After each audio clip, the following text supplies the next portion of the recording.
Be back. We are in Death Valley. Gonna go for a jog to the base of those sand dunes right over there. Now, it's a cool reason why they're there. Apparently the wind churns around here over millions of years, breaking away at the mountains, surrounding mountains, and just deposits the sand in the middle of Death Valley. Totally cool. Forgive the attire, the matching shorts to sunglasses was a pure accident, but once I noticed it, I didn't go out of my way to change it. Let's do this. Reminiscing on what the world used to be. It's 2 miles to the base of the sand dunes. We'll get another ominous crow sighting. I'm going to skip to the good part. While people trickle in. Well, I'm back at the dunes with everybody, and we're boogie boarding down the sand dunes. At some point on some of these dunes, you're allowed, don't worry, I asked. These dunes are free for all to slide down, run up. Well, let's get to the good and I've read what to do if you get stung by a rattlesnake. So we're all set. Okay, hold on. I want to get to... First attempt. Down. Okay. Oh, I got it. Woo! This actually works!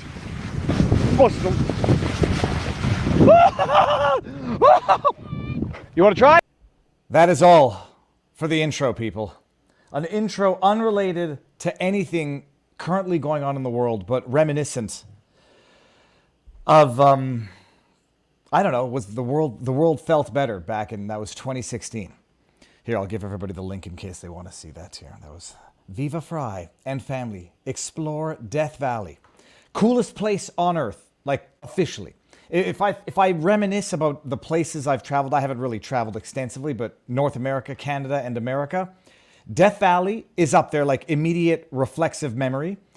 Grossmoor National Park in Newfoundland, Mount Robson in British Columbia, Fraser River, also British Columbia, and then there was one other one. Oh yes, Saguaro National Park and Grand Canyon, obviously. The most amazing places on earth. Good morning, everybody. Sorry, yesterday was an off day, and tomorrow might be an off day as well because I've been solo parenting all week. 3 kids, these 2 wonderful dogs who between the 2 of them, we have 1 functional dog, Winston, blind West Highland Terrier, Pudge, paralyzed puggle. So my days start early. And I have discovered that one of the roles of being a solo parent, if, only for the week, I'm a professional unpaid chauffeur. That's what I drive people places. Cook, clean up, and that's it. And then every now and again, try to squeeze in a 2-3 hour live stream during the day. So that is what has been going on with my week. In a week that has been discouraging. I mean, there is no way to describe what's going on in the world right now. I keep, going back to the cliche, it's always darkest before the dawn, and then the humorous cliche, it's always darkest right before it goes pitch black. And I don't know where we are, but I know what it feels like. A world of hell and a world of absolute evil and rubbish. And I sit here, lamenting it, the degree to which innocent civilians are the victims of their governments. Everywhere. From Canada to America to Israel to Palestine to the world. The innocent civilians are the victims of their governments. And we're witnessing it now in real time. Ineptitude of governments, corruption of governments, or whatever you want, spiraling out of control in an endless cycle of violence, destruction, breeding another generation of resentment, breeding another generation of violence, destruction, which breeds another generation of violence and destruction. We all know what's going on in the Middle East. I was on with Jack Posobiec earlier this week, Human Events, talking about it. It's sickening beyond words. Full stop. You try not to think about it, it's impossible. You try not to envision what it's like to be living under these circumstances, it's impossible. One of my, back on 9/11, and the day it happened, and I remember, everyone remembers where they were, but during the day, I remember where I was that night with my girlfriend at the time to become wife, and my best friend at a place called Hurley's Irish Pub on Crescent in Montreal.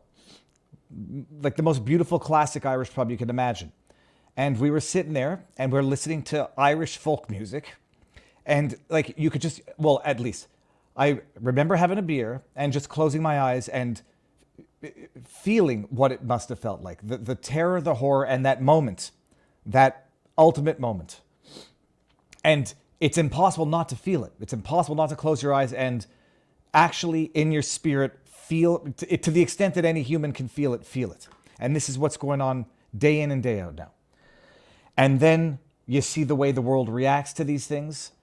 And it's the people with the least to lose, the people with the most protections, the people with the most securest government positions, the people who themselves will hardly, if ever, even potentially be on the front lines, talking tough with other people's children, talking tough with other people's citizens. It's easy to talk tough. And that's where we're at. Dark times, to say the least. And I don't want to spend every minute of the shows, talking about what can't be avoided. And then the flip side is, it almost feels, I don't know if trite is the word, disrespectful almost to try to talk about lighter subject matter. It almost feels maybe like it's disrespectful to try to even talk about anything else that's clearly not of the same political human cost importance. But then, it's not going to be whatever. Those are the dilemmas, people. But we are going to talk a bit about it because like all, the what is it? The classic principle of politics, never let a crisis go to waste. And they are not letting this crisis go to waste. Nobody's letting this human tragedy go to waste. And we're going to talk about it because some don't let it go to waste in the legitimate sense of, I like to think that people will accuse me of that which I'm faulting others for. I want to know how the hell this can happen. And I'm old enough now to have lived through multiple cycles of this where clearly the status quo responses don't work. And every time they say this time it'll be different. And then every time what ends up happening, breeding another generation of. I don't know what the solution is to such a complex human crisis problem. But I'm old enough to have lived through it at least twice before. And it's the same cycle every time. It's the same talk every time. And the government does what it does. Innocent civilians die. And eventually, once the trauma of the event lingers for those who are not directly affected, life goes back to normal to some extent. But my goodness, are they politicking it and politicking hard? And we'll get into that. Hypocrites, shameless hypocrites, and liars, period. All right, but just to tell you what we've got going on in the show today. So we're going to end on YouTube as we do to go over to Rumble. We're live. I should have checked. We are live on Rumble. Good. We are live on Locals. And we're live. Now, there's a question here from Lord Gestacost at vivabarneslaw.locals.com. And I'll get to it afterwards, actually. I'll get to it in the Locals if there's a way to... How do I...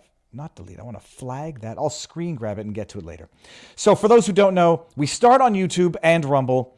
End on YouTube, go over exclusively to Rumble. And then at the end, when we're done with the show, we go on over to vivabarneslaw.locals.com for an after discussion with our Locals community, which, as everybody knows, is wildly above average. Today's show, I'm going to go through some of the hypocrisy.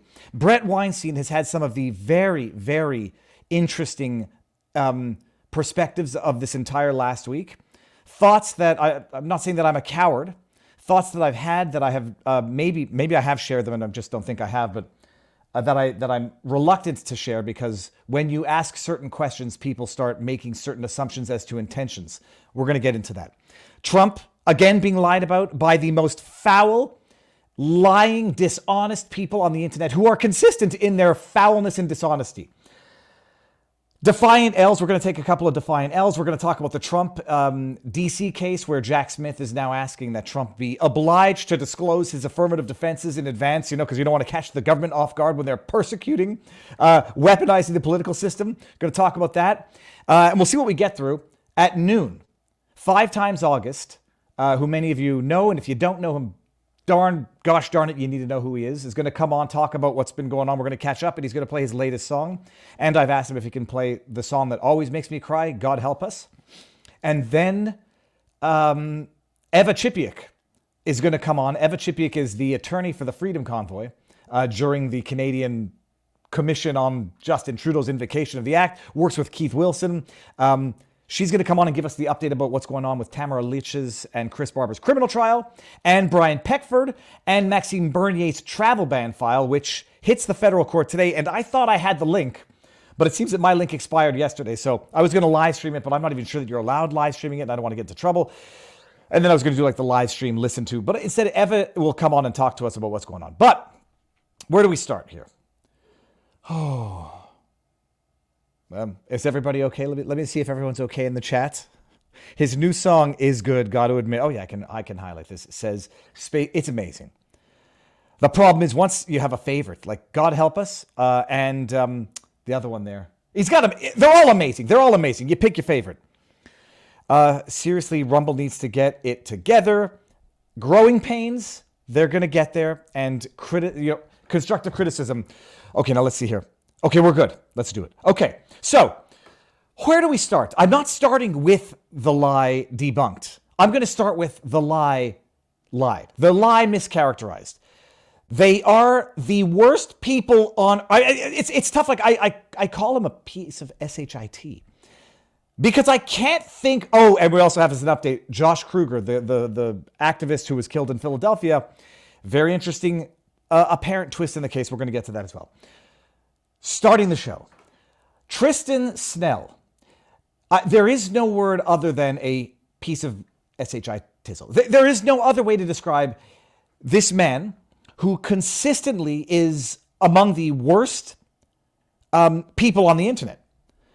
At one point, I called him a piece of SH because he put out a tweet on September 11th, which read, I forget which way it went. September 11th. 9/11 was a terrorist attack. January 6th was a terrorist attack. And I said that there is no other way to describe someone who says something like that other than calling them a dishonest piece of SHI tizzle. Period. Well, he's done it again, by the way. He's done it again. Because yesterday, like it's an amazing thing. You read something and you say, okay, it's false. I don't yet know that it is, but just reading it, it has to be false. Or it has to be a deliberate, disingenuous twisting of whatever in some wildly deranged mind could be considered the truth. Tristan Snell, who many of you might recall from such prosecutions as Trump, Trump University. Imagine, look, this guy's claim to fame. Lawyer, fighter for democracy, advocate for innovators and creators, prosecuted at Trump University. I mean, it's one thing to have done that. And then it's another thing to have it be your claim to fame in your bio. If I am recognized for one thing on this earth, Tristan Snell says to himself while drafting his Twitter bio, I want to be known for having prosecuted Trump University. Oh, he's also a commentator at MSNBC. And I now know what NAFO means. It means North American Fella Organization, which has something to do with supporting Ukraine. They call themselves fellas.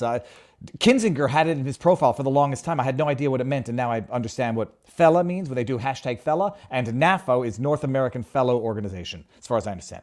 So Tristan Snell puts out a tweet, and it says, Trump just praised Hezbollah as, quote, very smart, end quote, for attacking Israel. Now, I'm no idiot. I'm no conspiracy theorist.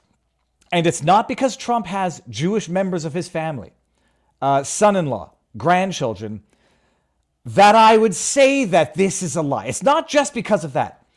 I would say that this is a lie because nobody in their right mind would praise a terrorist organization, Hezbollah, as being smart for attacking Israel. Nobody would say that in their right mind, which leads me to believe that if this is accurate, Trump is not in his right mind, which many people already believe, and therefore they're going to believe this lie as truth because it already confirms what they already believe. So they don't even bother to say, this sounds like a lie. And they believe it. Well, Trump is deranged. This is a deranged thing to say. Therefore, Trump said it. Therefore, I believe Tristan Snell when Tristan Snell says Trump said Hezbollah was very smart for attacking Israel. So I say, okay, smells like bullshit. It might. If it smells like poo-poo, and it looks like poo-poo, and it feels like poo-poo, chances are it's a load of political poo-poo. So I found the original clip, and we'll listen to it. And you will tell me, I'll run a poll to see who thinks that it sounds like Trump praised Hezbollah as being very smart for attacking. Let's just, be reasonable, open-minded. Maybe he said it. The $6 billion was a tremendous amount of money, but nothing compared to the hundreds of billions of dollars that Biden allowed them to make in oil and other things. Hundreds of billions. They became a rich nation in 3 years. That's why they're doing this. They have so much money, they don't know what to do with it. They had no money. They were broke. And then there was the inevitable attack 4 days later, which I predicted. And then 2 nights ago, I read all of Biden's security people. Can you imagine? National defense people. And they said, gee, I hope Hezbollah doesn't attack from the north because that's the most vulnerable spot. I said, wait a minute. Hezbollah is very smart. They're all very smart. The press doesn't like when they say it. I said that President Xi of China, 1.4 billion people, he controls it with an iron fist. I said, he's a very smart man.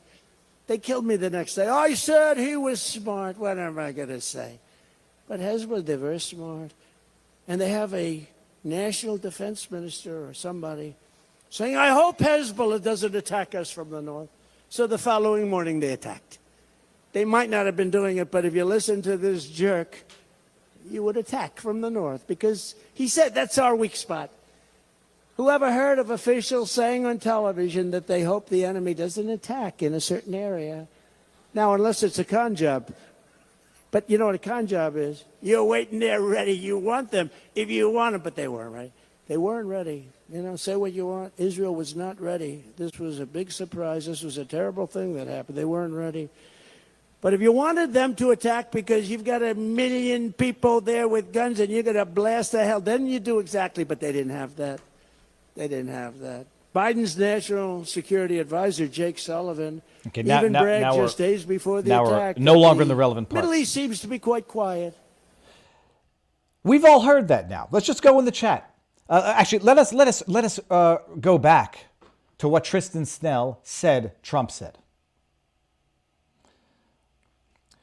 Trump just praised Hezbollah as, quote, very smart, end quote, for attacking Israel. Now, this is not to play, I'm going to leave that in the back and come back to it. This is not to play semantics like, wordsmith of the devil lawyer. There is a difference between saying someone is smart and versus smart for.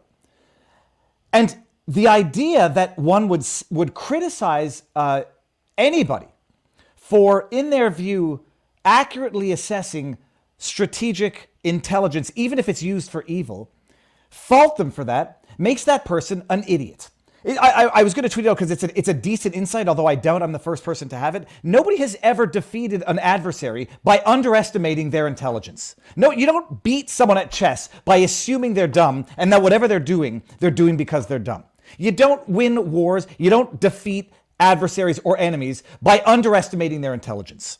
And the idea to think that maybe if people didn't think that these organizations were dumb, maybe if people operate on the basis that they were in fact intelligent, strategic, that something like what occurred on Saturday might not have happened. Perhaps one might contemplate the idea that when you underestimate your enemies, when you underestimate their intelligence, their strategery, or dare say their evil inhumanity, when you underestimate it, that's when you get caught off guard. Trump, you'd have to be an idiot to think and interpret what Trump just said as praising Hezbollah for having attacked Israel. What he's saying, apparently they were wrong on the attack in the north and it either never happened or didn't happen on the scale that anyone was reporting, but that's what they were reporting at the time. The idea that he's praising Hezbollah as intelligent for having attacked Israel, you are an idiot, a liar, or a combination of both for publicly saying that, for publicly letting other people believe that if they rely on your assessment of facts. What he's saying, and it's quite clear to anybody with half a brain, is that just because someone is evil, just because someone's a communist dictator, doesn't mean they're dumb.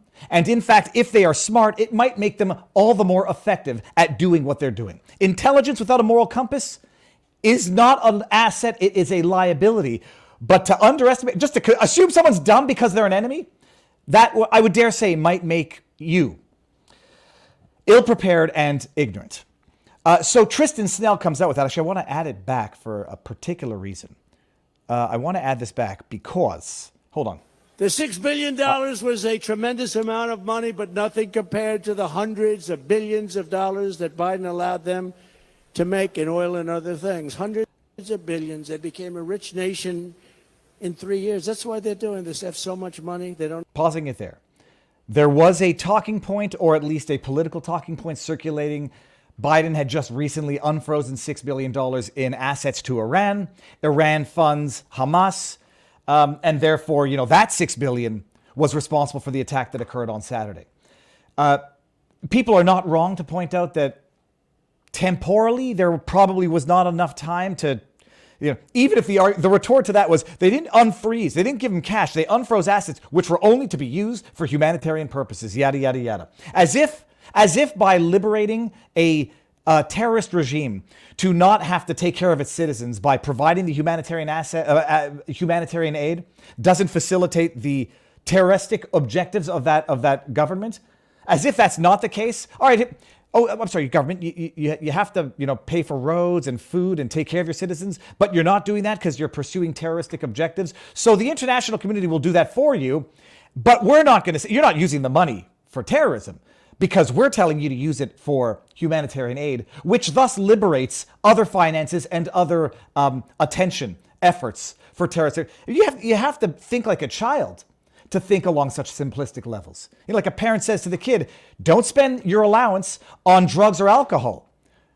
And then they spend it on drugs and alcohol. Where they say, well, that wasn't your money that I spent on drugs and alcohol. That was my money. I worked. I mowed some lawns. I got $20. So I didn't spend your $20 on drugs and alcohol. I spent my 20. Well, you know what a parent would say? You're not getting my $20 anymore. That's how it works. But some of these political pundits apparently think like children.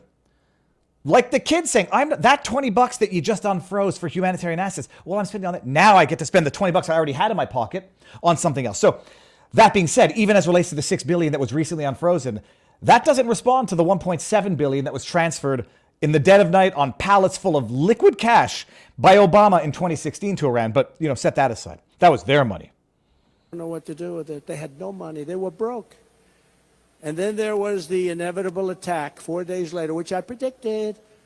And I don't know how he 2 predicted nights it. ago, I read all of Biden's security people. Can you imagine?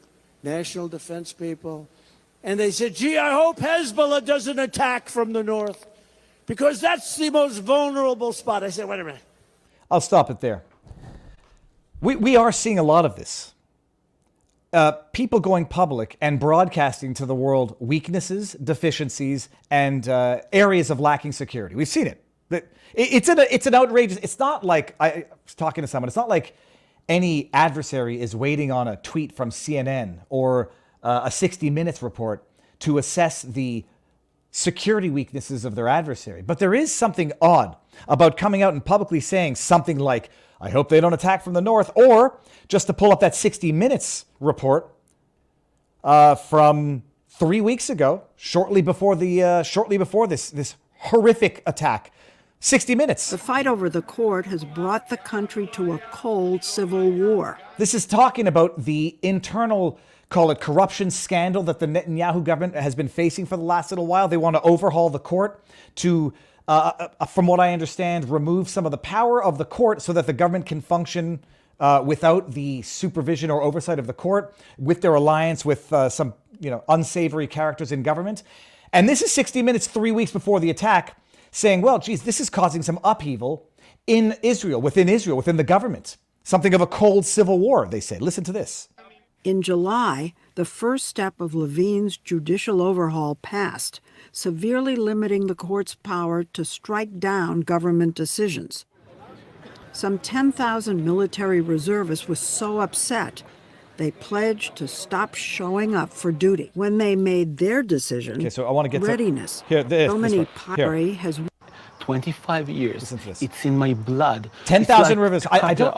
Hand. The military has warned that losing so many pilots and high-ranking reservists could jeopardize readiness and hurt national security.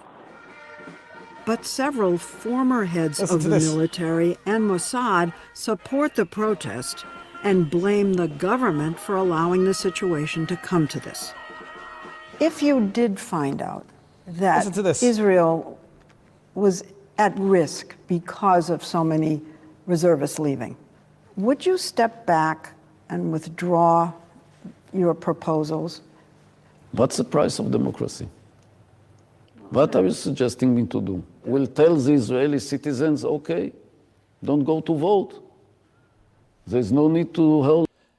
I played it the other day. This is 60 Minutes 3 weeks before. Now, I don't know if the reservists were in fact not available, if they had in fact not showed up to work. You have advanced warning and advanced announcement to the world coming on the 50th anniversary of the Yom Kippur War of 1973. What kind of governments announce to the world weaknesses resulting from political insecurity within a nation? What kind of governments announce to the world border insecurity or border issues in real time? It's crazy. It's so crazy that it makes so little sense that you begin asking yourself questions, and if you ask them publicly, people look at you with the stink eye of a tinfoil hat theory. And Brett Weinstein, absolutely everybody knows who Brett Weinstein is if you're watching, he said a couple of things that are very, very interesting, although thorny statements to make publicly. Brett Weinstein is a smart man in general, so I do tend to approach everything he says as though it's smart. Tristan Snell is a lying SOB, so I tend to approach everything he says as something coming from a lying SOB. And lo and behold, Tristan Snell's Trump praises Hezbollah for attack is garbage. And I'm approaching Brett Weinstein as having said something insightful and smart, and I think he has. This is Brett Weinstein's tweet. The divisions instantly created by the barbaric Hamas attack were a huge win for the deep state. That may just be the luck of the draw, but other possibilities exist as well. We must be able to discuss the full landscape without becoming villains in each other's eyes. And I said it from day one, it just doesn't make sense. And before you talk about reactions that might exacerbate the problem, you need to answer the most fundamental question as to how this could have possibly ever occurred in the first place. And maybe there's a perfectly non-negligent, non-conspiratorial answer.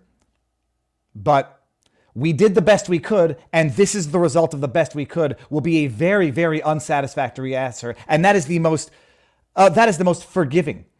What's the word I'm looking for? That is the most charitable, conceivable explanation. We did our best, and this is the result of our best. Well, I'm sorry, that won't cut it, and you all have to resign and get a government in there that can do better. That's at most charitable. At less charitable, we were aware of certain weaknesses, but we were too busy fighting our internal corruption to do what we are there to do. First and foremost, protect the citizens. And then you can only go downhill from other interpretations that you can impute there. Weinstein's asking the questions, and what is fascinating, he put out a tweet a few days ago, the conflict that has now been instantaneously overnight fomented among what were hitherto political, ideological allies. Allies, I hate that word because it almost sounds like party over correctness.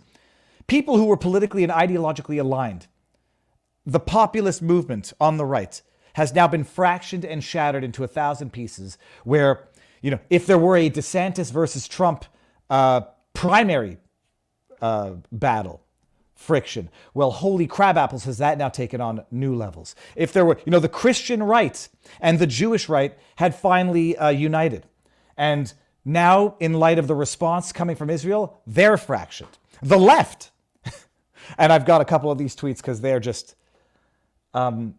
outrageous. They just show you when you don't understand who you're dealing with, you are always surprised when they bite your hand afterwards. The left, the Jewish Democrats on the left who aligned with the BLM for the Summer of Love, taking a knee, Black Lives Matter, now seeing BLM put out tweets of a paraglider, which is one of what the terrorists did to get into that festival, machine gun wielding paragliders landing at a festival and slaughtering 260 people. BLM, Chicago, BLM, I forget wherever it is, puts out a tweet with the paraglider in a silhouette, or just the profile, and I stand with Palestine. And incidentally, I will not fault anyone ever for standing with Palestine.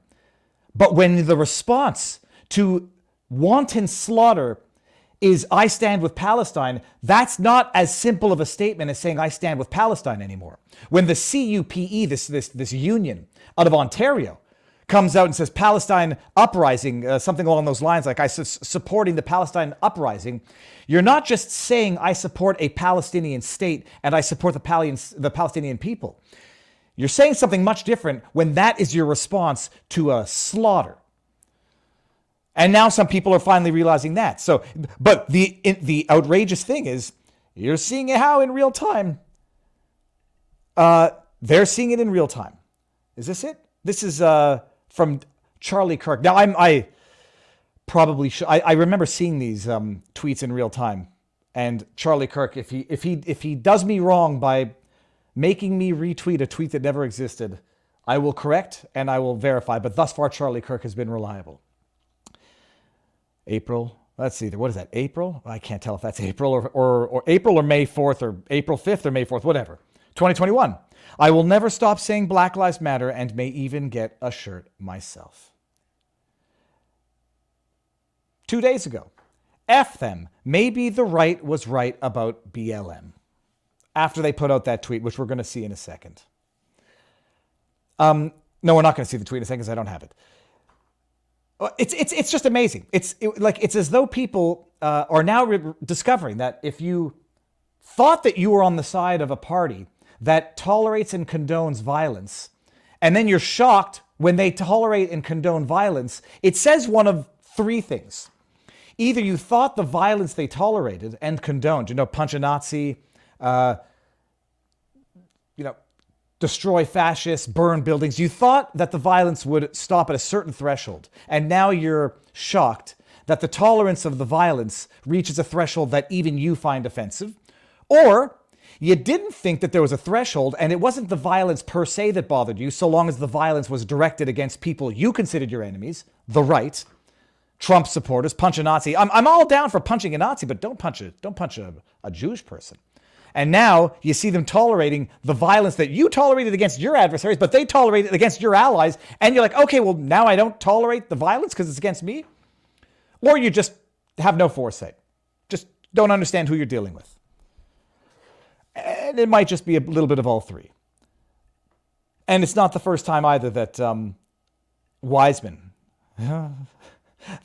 has had some wildly... Oh yeah, this was it here.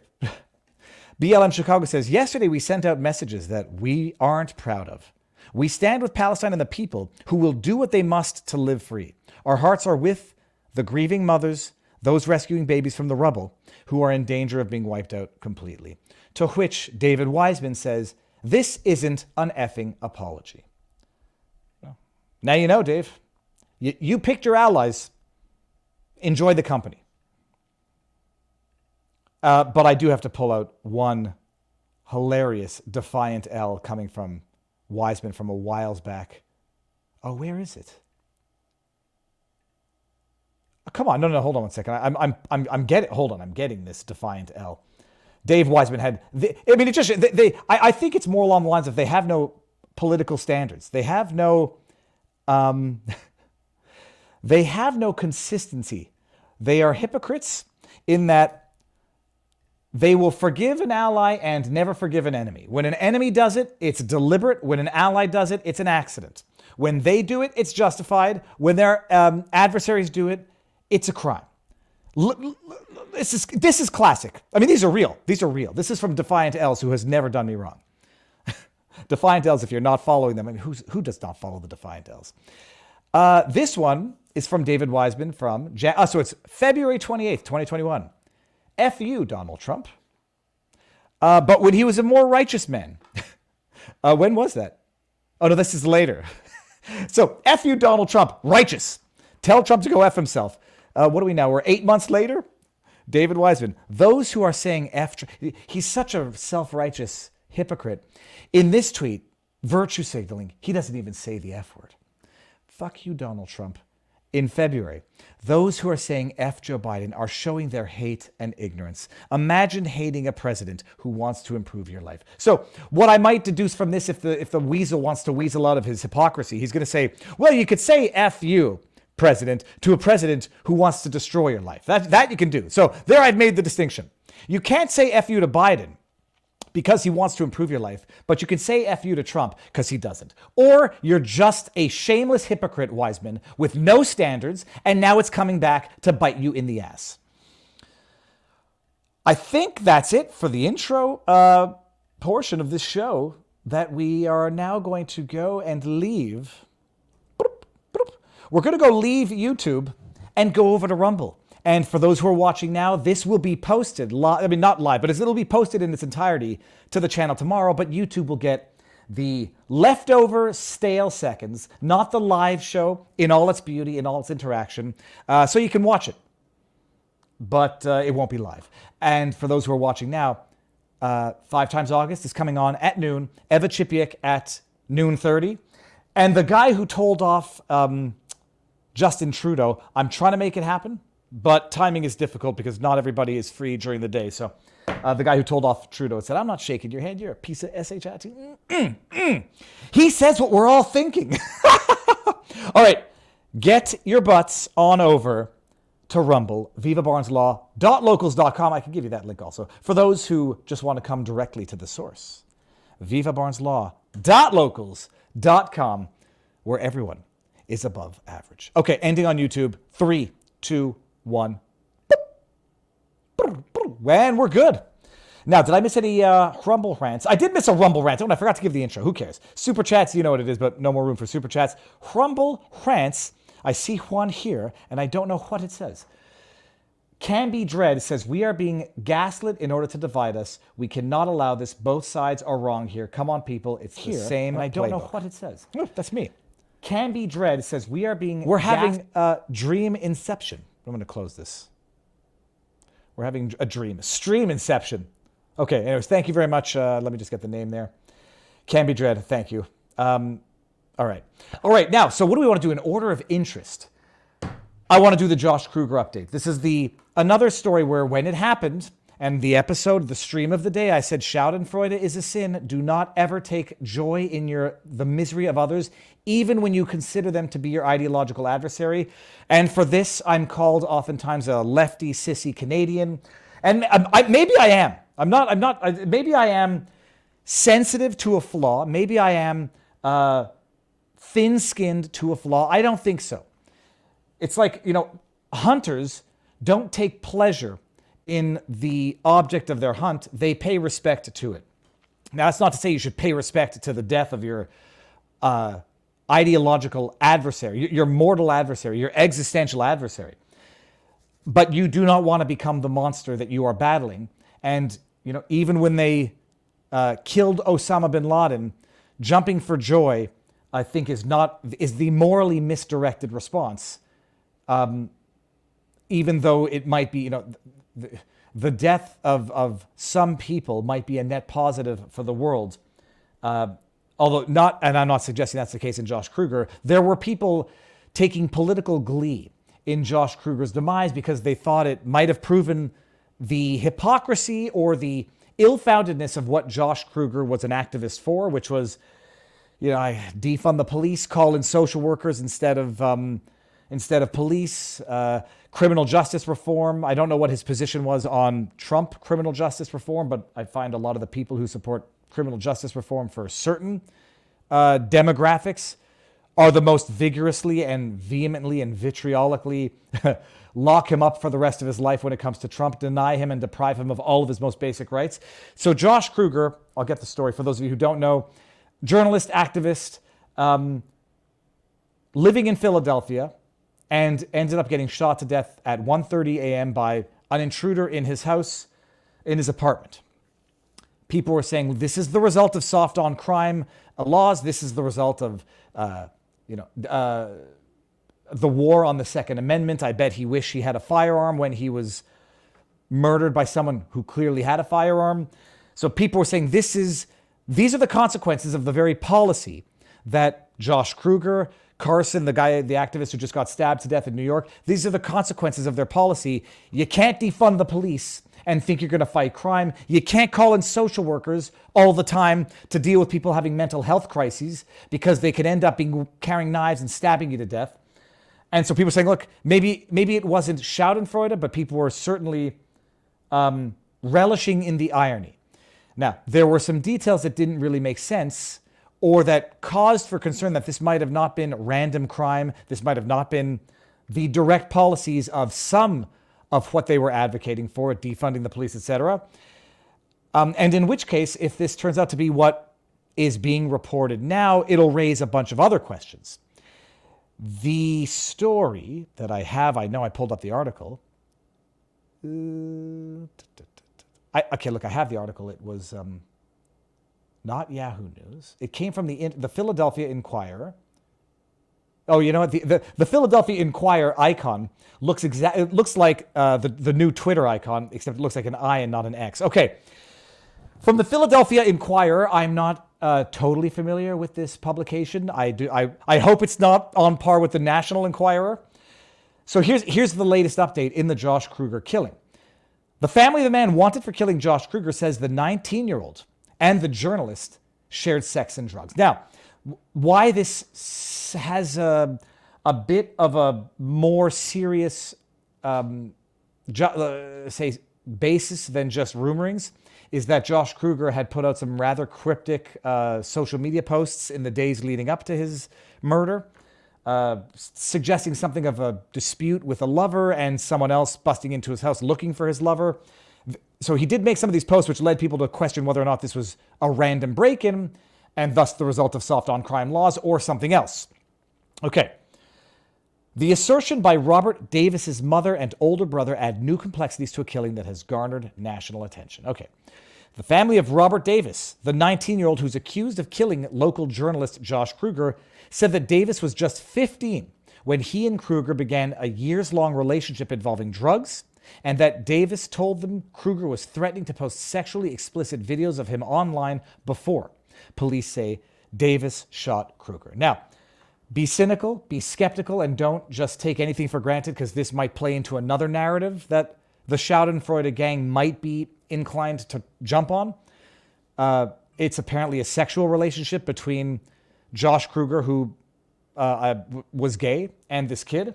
So now people are going to shift the angle from soft on crime, these are the consequences, to what predilections people will say some people have in terms of comparing it with other tweets that they might have put out in the past. I'm being a little opaque here on purpose.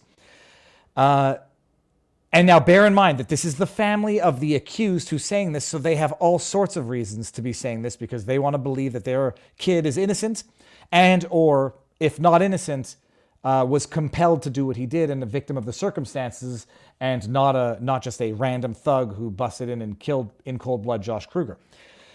Those assertions by Davis's mother and brother in recent interviews with the Inquirer add troubling new complexities to a killing that has garnered national attention. Their account, they said, is drawn from recent conversations with Davis and from the years of watching his life unravel as he tried to keep the relationship and his drug addiction hidden.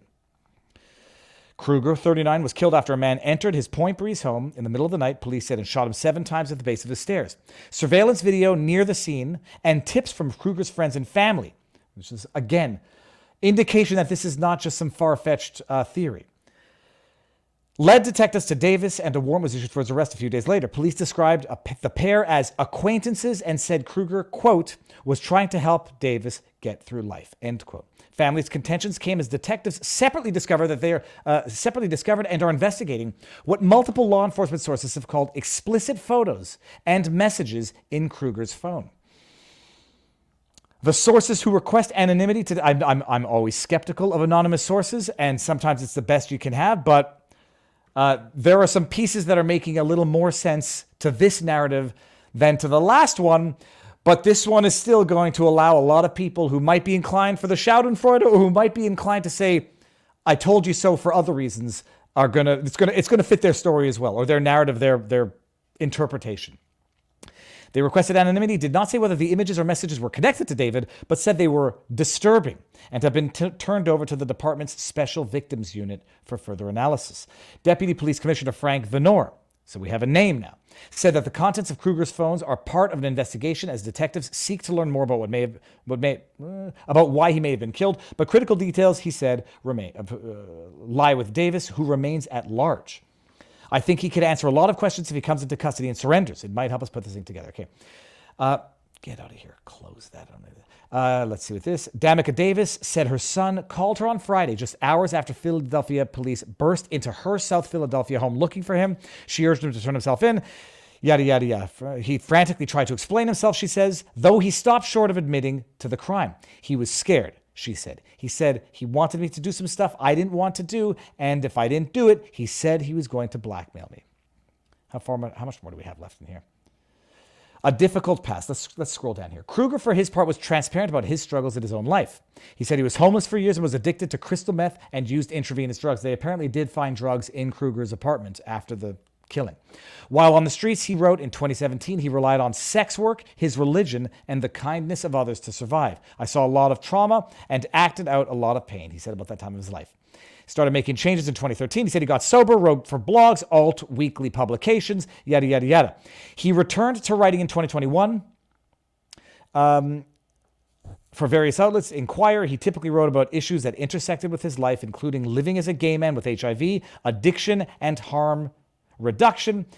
He became known for his strong positions and activity on social media and grew a following. Police sources say he was concealing parts of his life and that meth was found in his bedroom. Still, news of his death left many shocked and devastated. The city's state leaders shared a statement celebrating his life, yada, yada, yada. Police, meanwhile, are working out to figure out all this together. We're looking at everything as part of this case, say Venor.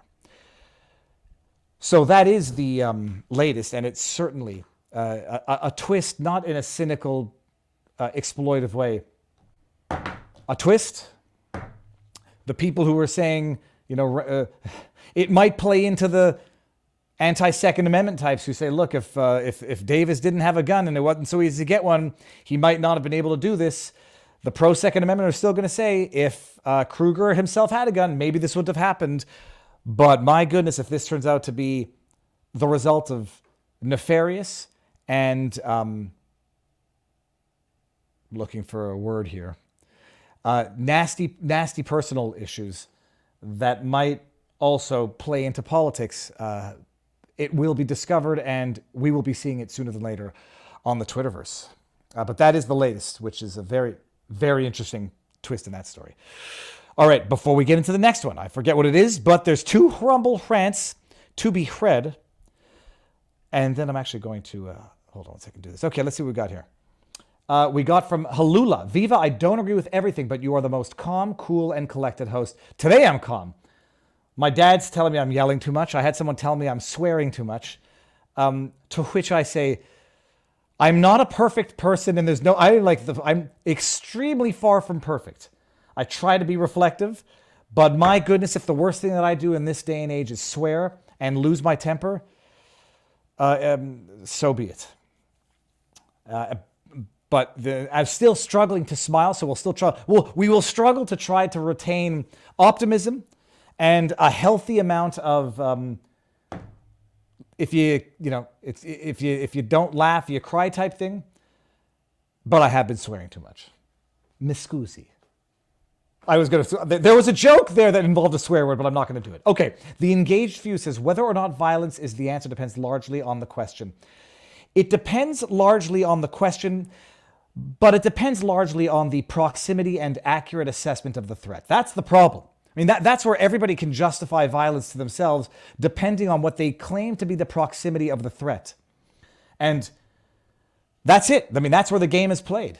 That dude who shot the Trump supporter, the one who ended up getting killed because he did the Vice interview, and then the police were able to track down where he was, and he died in a firefight, suicide by cop. That guy, his explanation, I had to shoot that guy because he was a threat to me. But I mean, people will fabricate existential threats requiring violence because of ideology. They'll fabricate it where there is obviously no clear proximity between any real threat and personal safety. And they'll say, well, that's an ideological threat, so it justifies violence. Silence is violence, so therefore that justifies violence. So yeah, it depends on the question being asked, who you ask, and how accurate and realistic their assessment of the proximity of the threat is to their personal safety. I'm not a pacifist. I'm not going to let myself get beaten, but I'm not going to go looking for a fight when I can run away more easily. Call me a coward. But you just get traumatized once or twice, and that's all it takes. There's a story that I remember from growing up where a woman was getting mugged in Montreal. Let them take your fucking purse. And some hero bystander jogging by, decides to intervene, gets stabbed and dies. Why do I remember this story so much? Because we used to walk our dogs on the summit, and the dog would never stop looking for his master on the summit. A young man, I mean, I was a kid at the time. This guy was like middle-aged, intervening in a fight that is easy to walk away from. Dies for no good reason, and the dog spends the rest of his days waiting for his owner to return. If you could avoid the conflict without it leading to further, immediate existential threat, man, I want to, pull a Forrest Gump. Run. Oh, it'll hurt your ego, but dying for something stupid is stupid. There does come a point, however, where there may be no retreat, but then you have to be realistic and honest about the proximity of the threat and the level of the threat. Anyhow, so that's that. Okay. What else do we have now? So that's the Kruger update. It's an interesting one.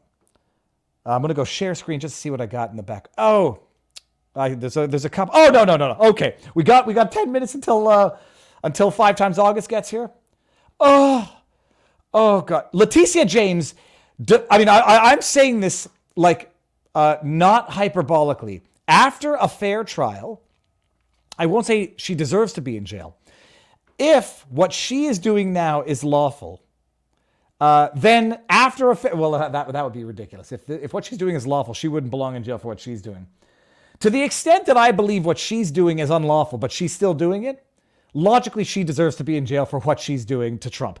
It's pathological. She's the Attorney General of New York, Leticia James, the woman who literally, campaigned in 2018 off prosecuting Trump. You imagine, she campaigned to get elected as Attorney General off prosecuting the sitting president of the United States of America, who she publicly called illegitimate, a Putin asset. I mean, she may not have used that word for Putin asset, but illegitimate, dangerous.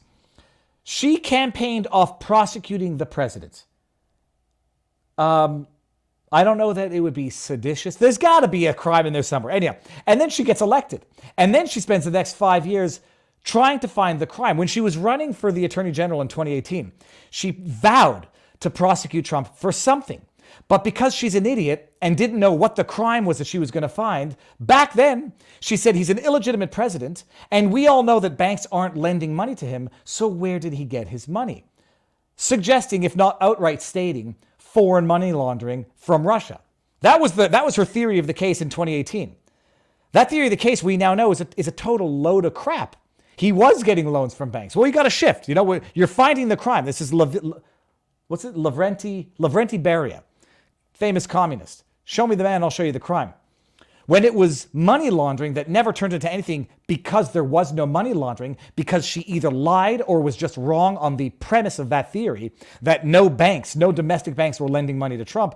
Well, now she found out that domestic banks were lending money to Trump, but she's got to find the crime. And the crime that she's found now is that Trump overvalued the assets that he had to secure loans, and the poor baby banks lent him money at more favorable rates than they would have otherwise lent him money at. And there's the fraud, even though he paid back the banks in full on time, and the banks made like 40 some odd $40 million off the loans.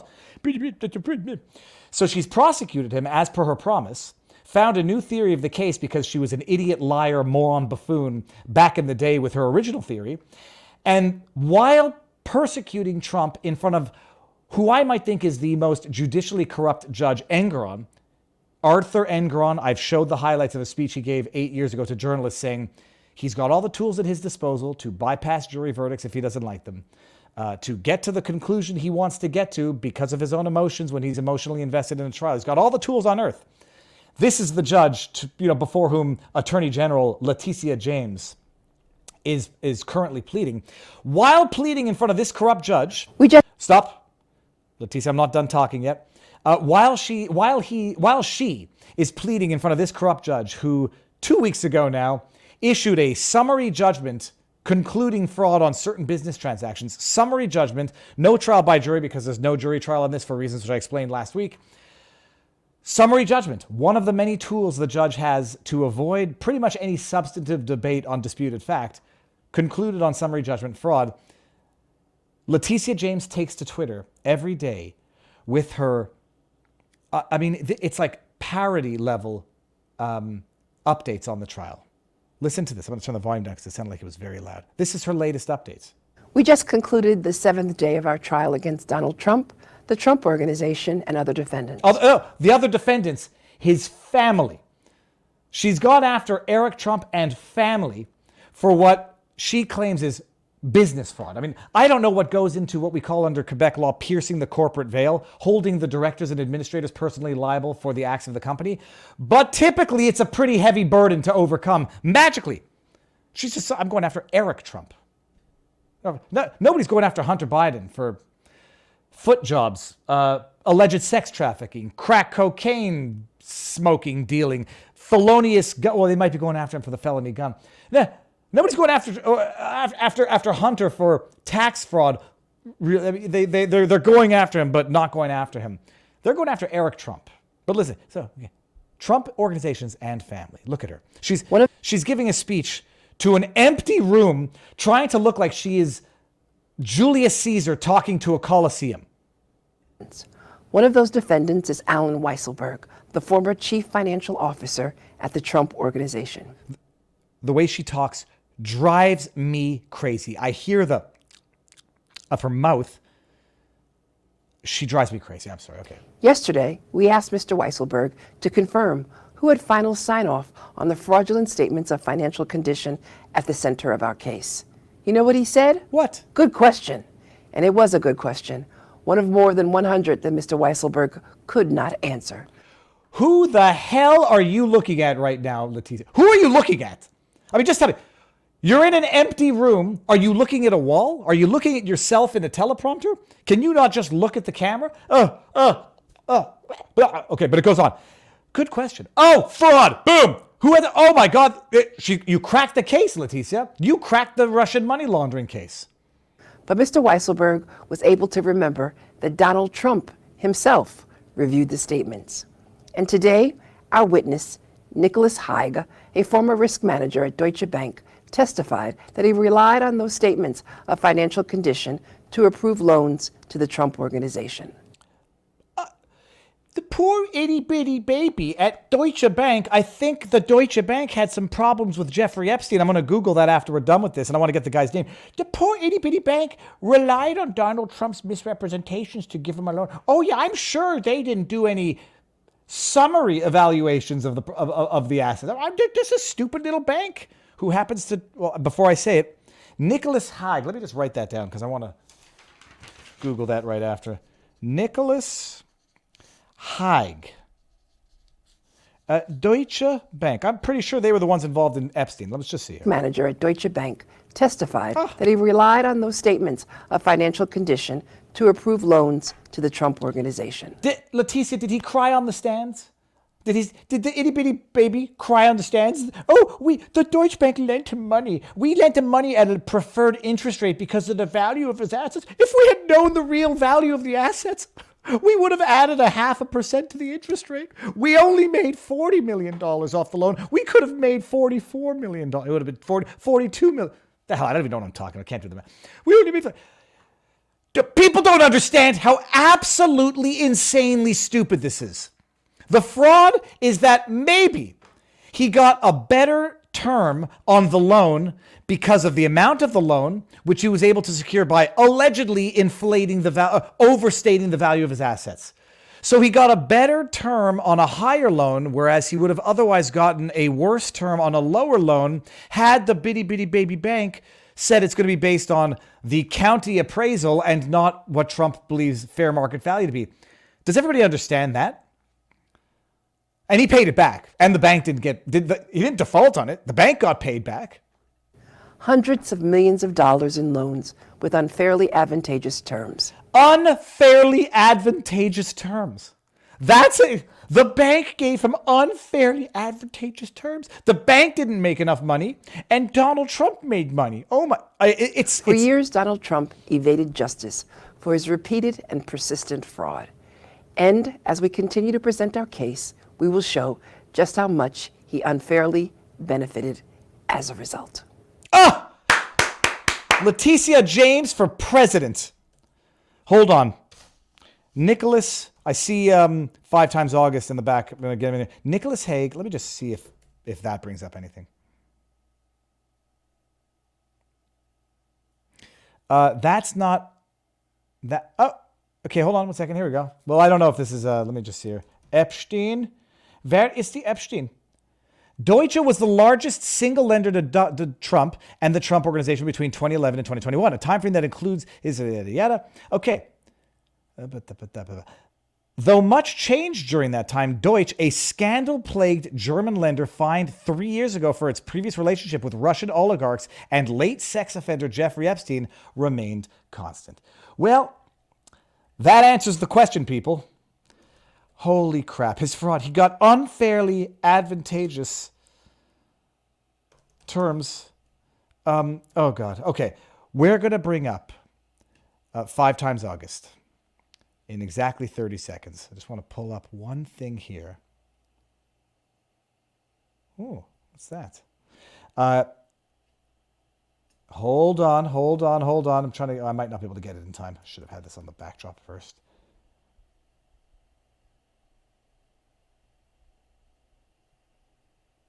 Okay, whatever. We're bringing it. Okay, Brad, are you ready to get in here? I've wasted enough time looking for something that I can't find. Okay, bringing you in. Sir, how goes the battle? Howdy. Oh, man. It's crazy times, isn't it? You're wearing the shirt, God help us all. I love it. What does it say? Well, it says 5 times August. It says 5. Yeah, it's one of my shirts. But, you know. Well, hold on. Where can people get those shirts? 5timesaugust.com. Booyah. Now, I'm going to let everybody tell me if the audio is level. You sound like you might be a little low to me. Let me see. Hold on. Chat. I'll go to locals. It's a little faster. Is the audio good? Do a mic check for us because you have check to see. 1 2 1 2. Am I all right? Am I too soft? Let me see. Let me see what's going on here. Nana, we'll see. We'll see. No, I can bring you up on my end. Got it. You can do it. Okay. Yeah, I got on mine. Let me just see if everybody says. I think it's good. It says, yeah, a little low. Okay, so hold on. Let me go here. Right. Stop screen. Go into your avatar. Edit mic settings. And I'm going to jack you up to 115. Okay, there you go. This should be better. Let me hear you. Check 1 2 1 2 1 2. Okay, that's good enough. Well, I'll tinker with it as we go along. Brad, what's going on? First of all, for those who may not know who you are, tell us who you are and what's going on. Yeah, my name is Brad Skistimus, singer-songwriter for 5 times August. Been recording music for 20 years and started sort of speaking out the last couple of years, writing what you would call protest music for these times. Did not expect to be this kind of artist when I started out, but here we are. I said it the last time. You're the Bob Dylan of our era because if anybody doesn't know, I mean, I've shared your songs so often. I think everybody has to know who they are, but who you are. But I also think everybody knows who you are as well. What have you been up to lately? Since the last time we spoke, I would say it's a year ago. It's been a while. Yeah. What have you been doing?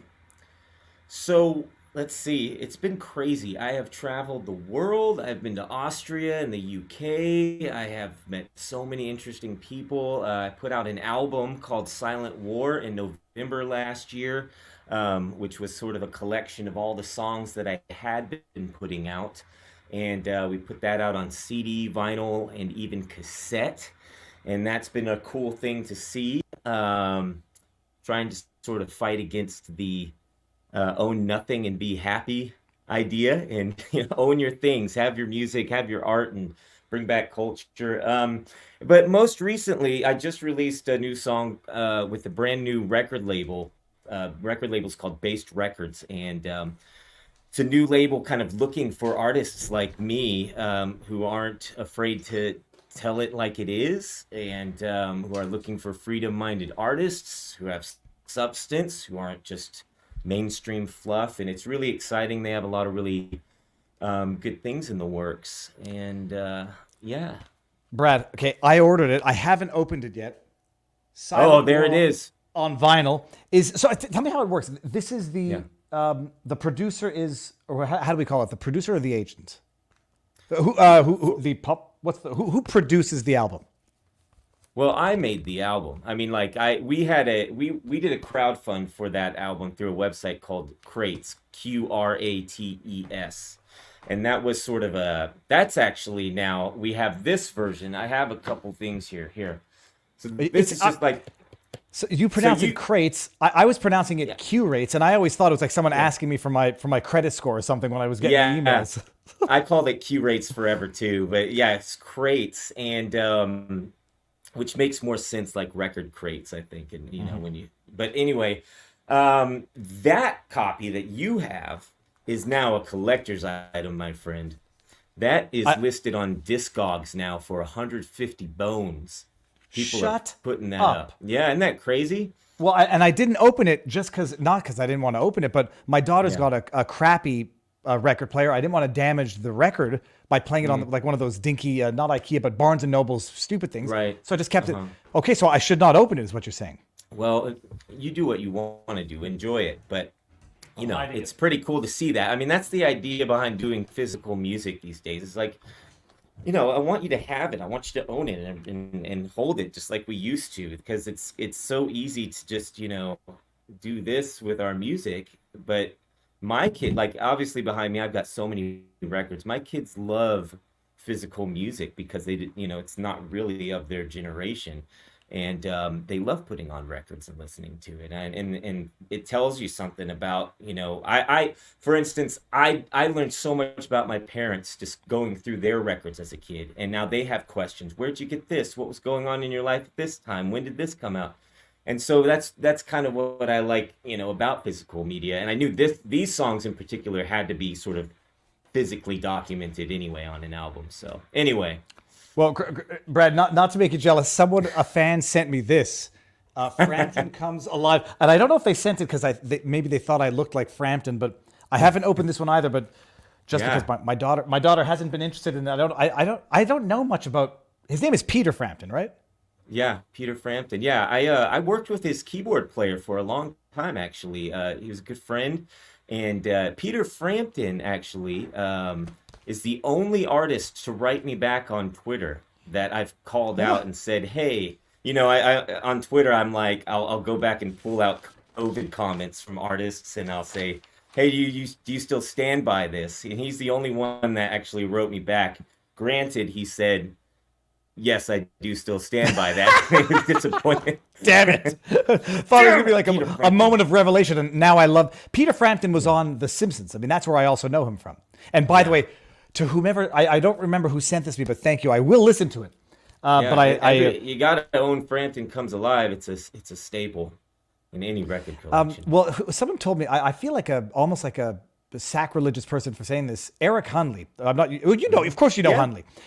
So Hunley told me that the Pink Floyd, not Another Brick in the Wall, the one with the cha-ching money sounds on it, was the best album. Yeah, no, the whole album. I forget. Dark Side of the Moon.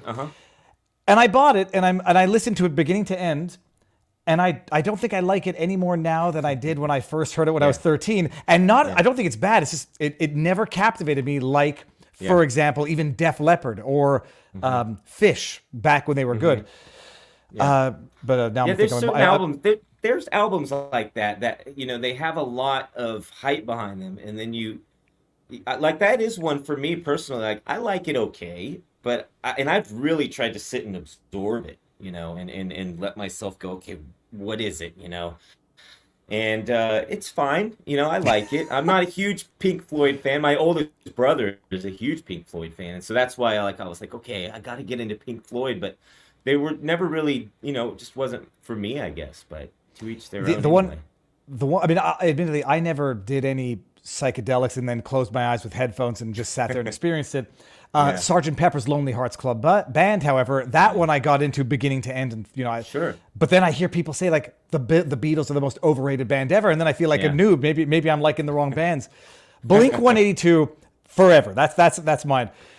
So you went on tour, tour like performances, or was it traveling and a little bit more than just touring for performance? Yeah, so I haven't really done a full-scale tour since, I don't even know, the beginning of COVID stuff, because, the world was shut down for a while. But then slowly, little by little, I was doing these events and traveling a little further away from home here and there. And I ended up on a tour, it was like an 8-day tour in Austria called the Resilience Tour, with Dr. Robert Malone and Dr. Ryan Cole. And it was sort of a merriment of the doctors who had been speaking out and the musicians who had been speaking out.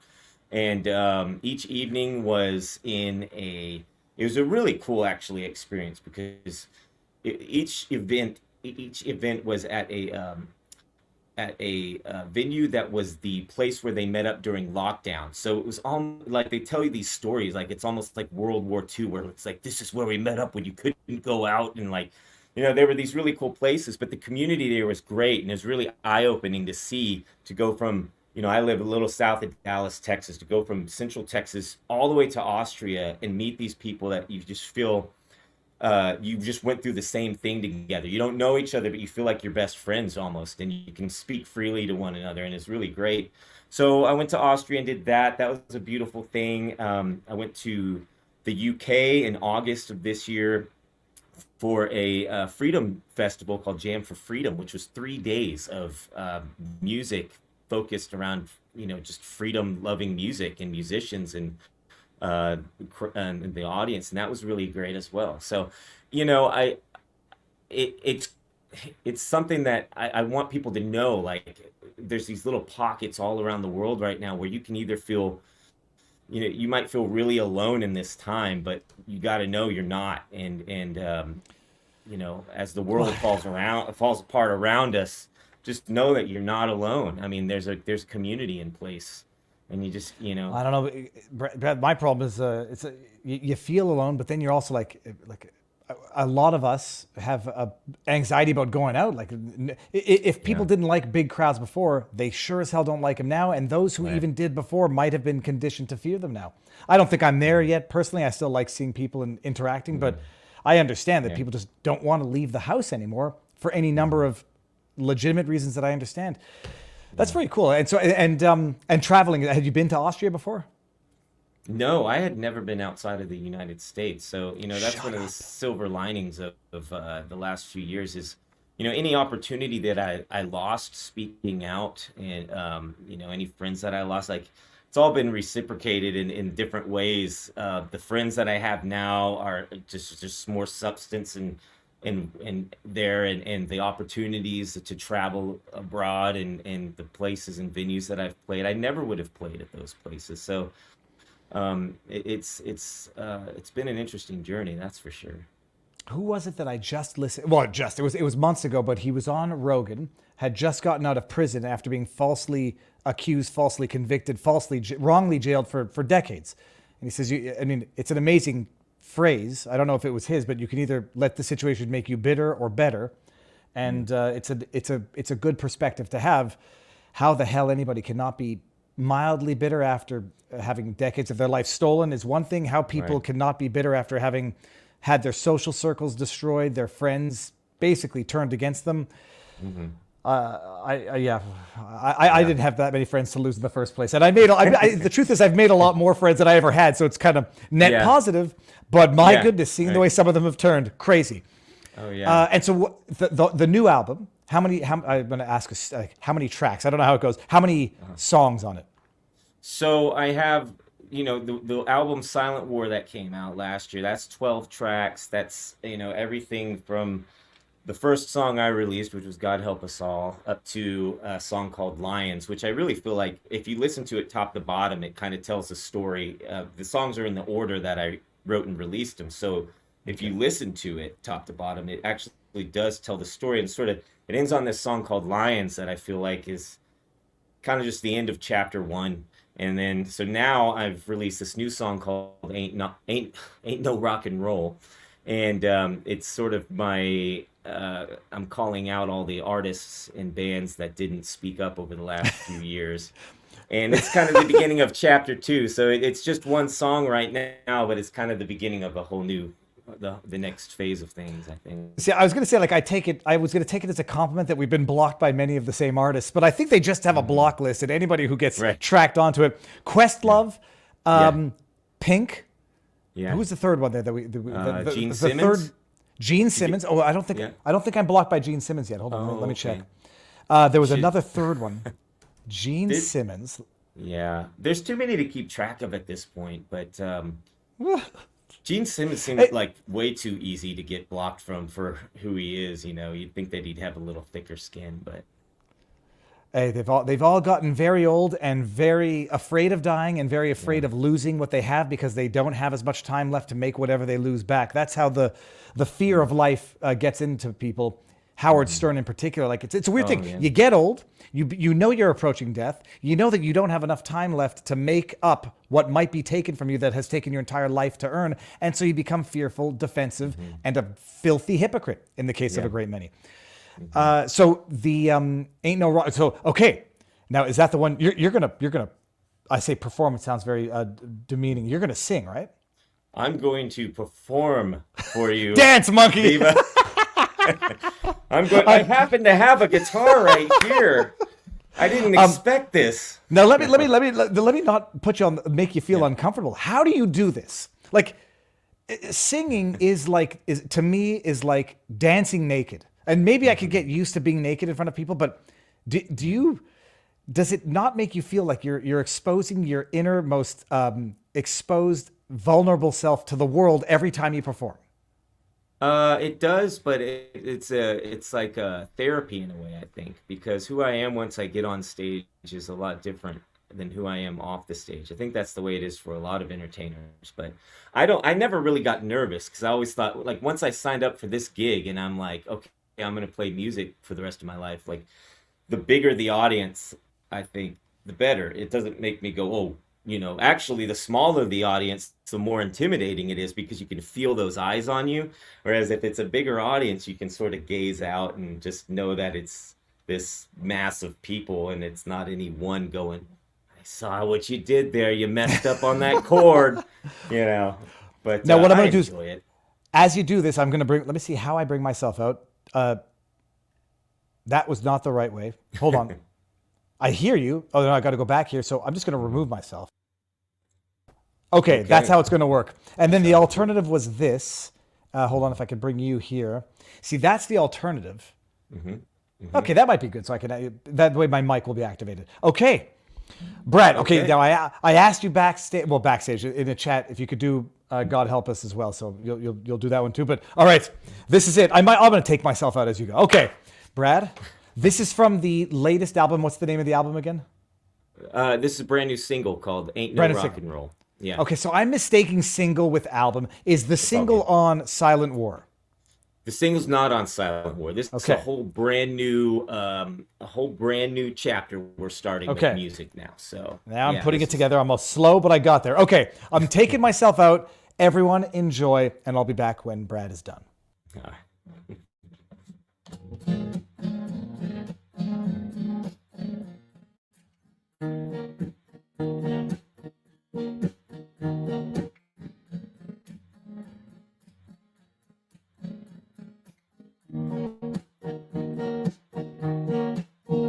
Well, there ain't no rock and roll ever since they sold out Rolling Stone.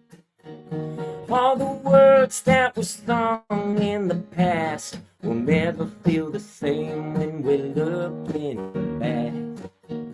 All the old men sitting in their makeup chairs with their gold record walls really couldn't care.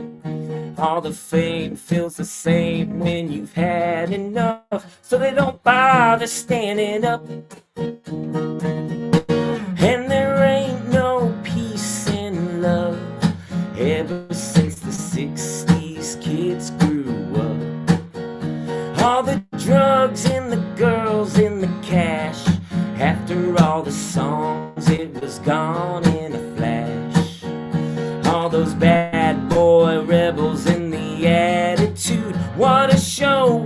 only know that none of it was true. On this self-serve anti-establishment, we were all so innocent. Because there ain't no rock and roll, and the blues has lost its soul. All the punks gave the man control, and every pop star's bought and sold. No, there ain't no rock and roll, and there ain't no Joni nor Bob. No one stuck around for their protest job. All the stars in the big pharma horse, shilling for a check from their corporate shores. All the actors say what they're paid to say, while the fans take the blame. All the once cool fools that were me and you, well, they pushed us all away. Because there ain't no rock and roll, and the blues has lost its soul. All the punks gave the man control, and every pop star's bought and sold. No, there ain't no rock and roll, and there ain't no boss, no queen. Never was a rage against the damn machine. No, there ain't no fighter in the Foo, no more rocking in those free world shoes. All the high-strung Neil Young wannabes, yeah, their silence has been deafening. All the suits lick the boots of the government. What they sang they never meant. Because there ain't no rock and roll, and the blues has lost its soul. All the punks gave the man control, and every pop star's bought and sold. No, there ain't no rock and roll. No, there ain't no rock and roll. No, there ain't no rock and roll. No, there ain't no rock and roll. I'm biased, Brad, but I think you're the Bob Dylan of our time. Well, thank you. Fantastic. So now this is there's no album, but now have you other songs that are, by the way, I had to eliminate the background reduction, but I'm going to add it back now. Reduce mic. See, now it's better. It was interfering with the guitar, but now it's just making noise. Does it work now? Because I was worried about that. It's now Sometimes the guitar, Yeah, I took it off after the first verse, and then the music sound. We heard the guitar better, but when we're talking, it's crazy. So how do you go about now writing songs for what is ultimately going to be the next full album? Mm-hmm. Are you just writing? I have a wealth of ideas. So the way the last album came together was interesting because I would just write the songs as they sort of came to me and put them out. So it would be like, I have an idea, and then you would write it and you'd be like, yeah, that's a good one. And then record it, make a video for it, all within a couple of weeks, and then just put it out. But the last year since I released the full album, I just keep getting these ideas, but I haven't had time to sit down with them. So I feel like the next sort of group of songs will come to me in like all at once in a way, and we'll see what happens. So hopefully I'll just keep writing and recording over the holidays, and then I'll have a new little batch of songs. We'll have that new album. You're not by any chance connected to Tom McDonald on Twitter? I mean, I follow him, but I've written him, but he has not written me back. Well, I'm thinking if he gets a Twitter barrage of people saying that there should be a, what do they call it, a collab between you and he. I don't know who the country singer was from the end of the world John song. Rich. Yeah, Yeah, John Rich it's and Tom did a thing together. amazing. It's an amazing song. I got that album in the car on a CD because the CDs are my records. It would be amazing.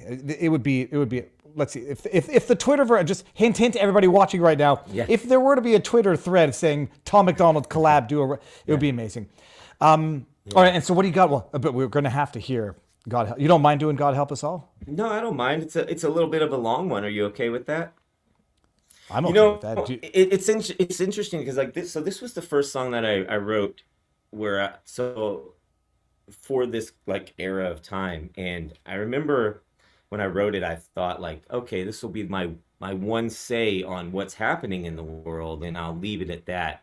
And really, it like changed the whole trajectory of my career. But I was reading through the lyrics after you asked me, you know, you were like, we play the song today, and I was like, yeah, sure, because I don't really get to play this one that often. But I was reading through the lyrics, going like, oh, geez, like it's still just as relevant now as it was 2 years ago when I released it. In fact, more relevant. And so it's just a weird time to think, you know, when you write these things, you think, well, how long will it matter, you know, and the state of the world, I'm going to give everybody the link because the video is also, I think I asked you this last time during either our first, I don't know if we've done more than one, but you put the video together yourself as well, right? Like you edited the video?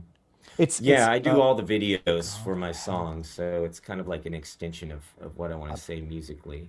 I'm gonna give this to everybody because it's the video itself is also it's amazing. So got the link there. Hold on. I love it. I mean, it makes me cry because it's you realize like it's that meme from the Avengers. What's the one that said like, what did it cost you? And the monster says everything. Did you do the thing? And then the big, strong, burly guy says, yes, I did it. And she says, what did you cost you? And it said everything. Do you know what that's from? No. Oh, it's a meme out there. But like the things that we did, and I'll include myself for the first 2 weeks to give ourselves the sense of safety. I mean, we did everything. And what did it cost us? It cost us everything. Okay, so hold on. I'm going to give everybody the link to the song so they can watch it and listen to it afterwards. Right there.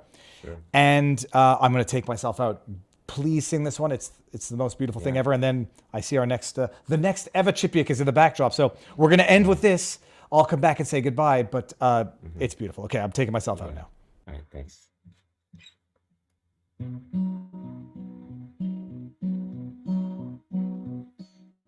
Lock down all towns, everybody slow down, give them everything you have. Mask up, backs up, get your body trashed up, better do what they ask. It's alright, okay, sorry, but you can't pray, gotta keep the church doors closed. No superstitions, a saint politician will tell you what you need to know. Citizen fools and brand new rules make everyone a hero now. So keep your distance, no resistance, only do what you're allowed. Cash that check, go dance in the wreck, but just don't speak your mind. Get your facts from the paid contracts, cause never would they tell a lie. They don't know me. They don't own me. Oh, God help us all. Look what we've become. Oh, God help us all and fix what we have done. See no evil, bow to the needle, didn't we turn out great?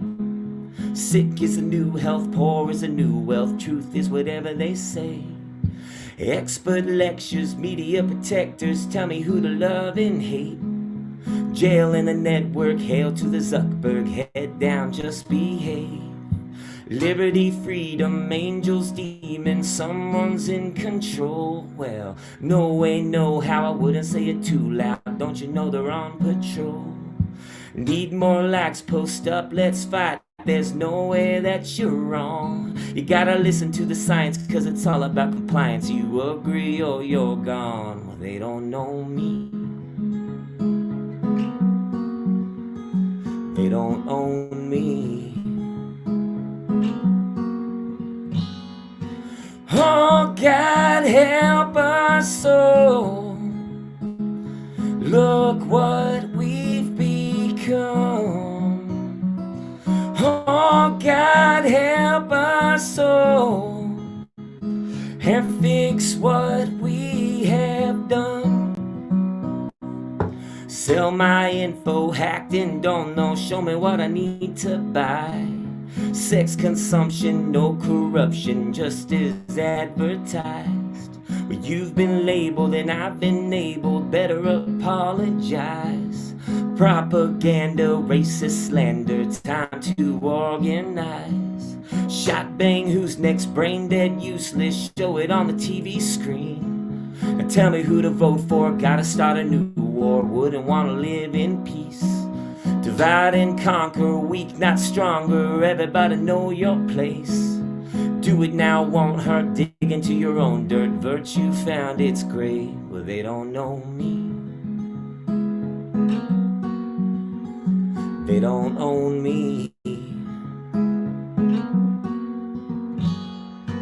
Oh, God help us all. Look what we've become. Oh, God help us all and fix what we have done. Inside violence, enforced silence, mainstream message, won't you guide us? You know what is best for our own good. Anti this and anti that, cancel this and cancel that, take it to the streets and the neighborhoods. Worship actors, food and drugs, brand yourself, give them your blood. Don't believe your eyes, don't look around. Fake news, rumors, okay boomer, ignorance will stain our future. Will you make it through or burn it down? Well, oh God, help us all. Oh God, help us all. Well, oh God,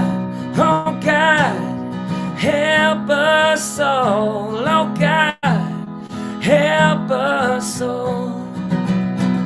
Oh God, help us all. Oh God, help us all. Gonna put myself back on this side, and Brad, I love it, and at the risk of being controversial, you as well. It's amazing. It's amazing. Thank you, buddy. All right. Where can people find you, and what can they do to support you, and what do you want to say that I forgot to ask you? So check out 5timesaugust.com if you want to order the record or the CD, support the new single. Ain't No Rock and Roll is out now on iTunes and Amazon. Let's shoot it up those charts, and I appreciate everybody's support. Viva, I appreciate you as always. It's a pleasure. Thanks so much for having me on. And follow me on I was going to say Facebook, on Twitter, because that's where I get in the most trouble. And 5 times on. So. What's an amazing thing is like the Twitter persona might contrast with what people are seeing now, but everyone reads things more harshly on Twitter. But you're the conscience that people seem to have lost, and you remind people of the things they said. It's fantastic. And I'm going to put all the links there afterwards, Brad, when this thing goes live. So, well, not when it goes live, when it's done being live. So I'll put all your links up. Fantastic. All right, man. Keep in touch. Come back whenever. All right. Thanks so much, man. All right. My pleasure. Thank you. Later. Bye-bye. Oh, it's a good song. Okay, now I said we're going to go from beautiful music to awful law. Like we're going to get legal, and nobody likes getting legal. Eva, I see you in the backdrop. Are you ready to come in? Okay, 3, 2, 1. Everybody, for those who have never met Eva, it's Chipiak, right? I'm pronouncing. And the first name usually people get wrong, so thank you. You got it right. So Eva. it's not Eva Chipiak. It's Eva Chipiak. Perfect. Eva. So first of all, some people are not going to know who you are. If you can believe it, I know who you are for a long time now. Who are you? And why is the practice of law the worst job on the face of the earth? Sorry, I didn't mean to load that question. Who are you, for those who've never met you before? Well, thanks. And yeah, I'd rather just listen to that song over and over again. Let's just put that on the airs for everyone to hear, so we don't have to have this discussion. But my name is Eva. I'm from Edmonton. I'm a lawyer by profession, but in and out of the profession of law a few times. And I think that's what got me to do the work that I do. So I got involved in some of the high profile legal cases that involved COVID. So for example, I was on the case with the Honorable Brian Peckford, and you've had Keith Wilson on, of course, who was a colleague of mine. And I actually dragged him into all of these files to begin with, because I knew him from before. So in the last year, my life has been really busy and surrounded with these legal challenges. Like I said, with the Honorable Brian Peckford at the travel ban challenge, it started with him, and then I've changed my role on that. And then, of course, I got parachuted in to the Freedom Convoy in the middle of the heat. I can't even.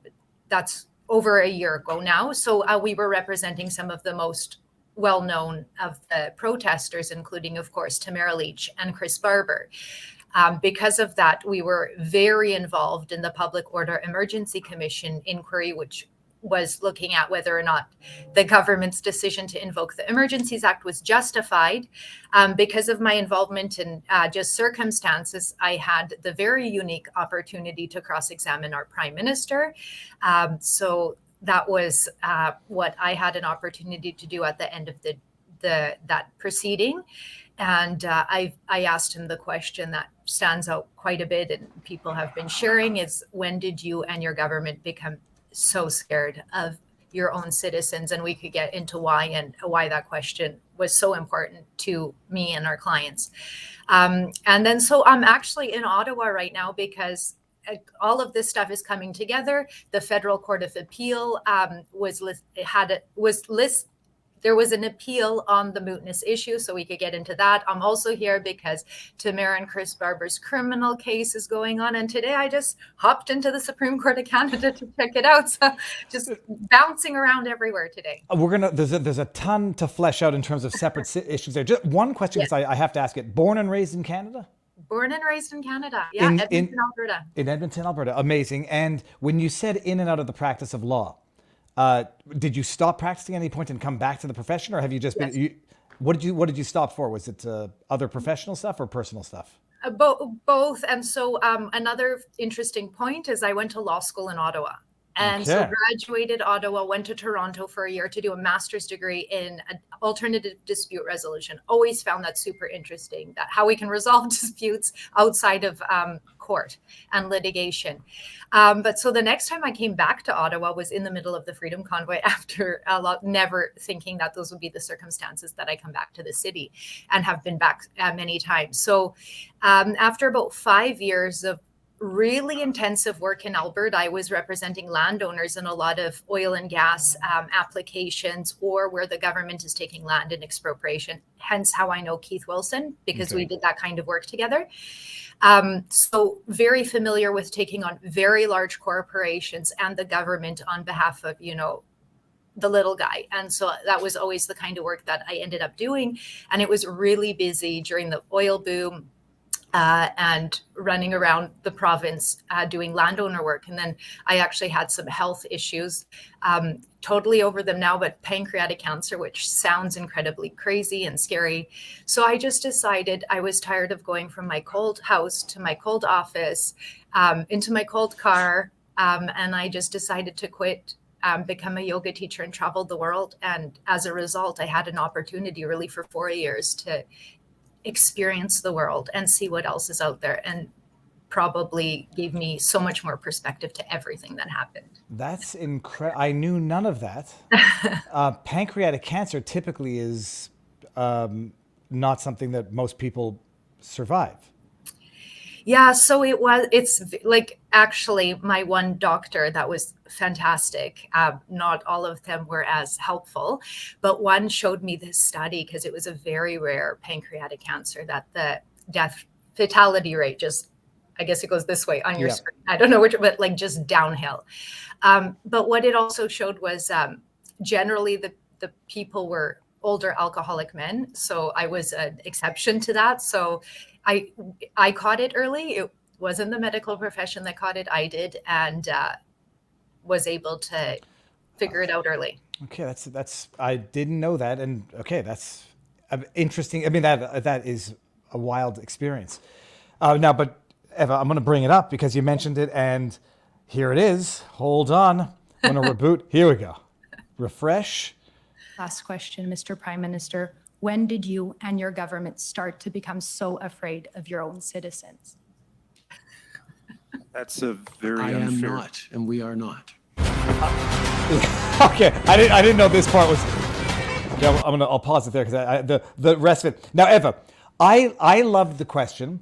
I like the entire. I call it a cross-examination or examination. I do know that as far as the internet goes, and everyone's a critic, people were angry. People were frustrated that you were not more aggressive with the Prime Minister of Canada in your cross-examination or in your examination. I won't even lead the question. What was the strategy? Yeah, so we could talk about this for a full hour. Yeah, just only question, I promise. Yeah, no, and just on this question, but it was Brendan Miller did a fantastic job with the evidentiary record. And we had everything we needed, although we could talk about the report itself and what it came out with, but the evidence was clear. Nobody said they needed the Emergencies Act. What are we going to get from the Prime Minister of Canada except for political talking points and non-responses? And we knew that was going to be the case. We knew we would get nothing. And so where it was that we wanted to come from, and this was specifically asked by the clients in this case, is this has to come from what Canadians were feeling. We need to bring the voice of Canadians to the Prime Minister, finally, because that was the whole point of the Freedom Convoy, and he shut that whole conversation down. He ran off to his cabin. He didn't speak to them, and not only that, he disparaged them. So let's talk about, let's identify, highlight who it is you disparage. So that's why we went over some of who it was. It wasn't just Tamara the terrorist and Chris Barber the racist trucker. These are Canadian citizens that were supporting this action, and let's talk about who they are for a second, and then let's talk about the options you had, which we got into, but again, we knew we weren't going to get anywhere. And then at the end, it was specifically a question I had wanted to raise because I was involved with the convoy from in January and February. I was in Ottawa. And these are regular Canadian citizens that came to their elected officials to be heard. That was it. That was all. And then I was sitting through 6 weeks of the Public Order Commission with Tamara Leach beside my side most of the time, going in and out with all of these public officials and police authorities. And I was just sitting there thinking, really? Has everyone lost their mind? We've gone through this crazy protest. We've gone through the Emergencies Act, which is the biggest, craziest tool the government can enact. And then 6 weeks of this, when there could have just been some dialogue. What are you scared of to talk to these regular Canadian citizens for? And we just had to bring that out. And just also for clarity, I don't fault you at all. I mean, anyone can do the deposition or the cross-examination anyway. And it's like everyone imagines they're going to have like a few good men moment with the Prime Minister where it's going to be mortal embarrassing. You can't embarrassment. handle the truth. I mean, I just wouldn't have been able to hide my disdain for him. But I'm going to ask a bizarre question.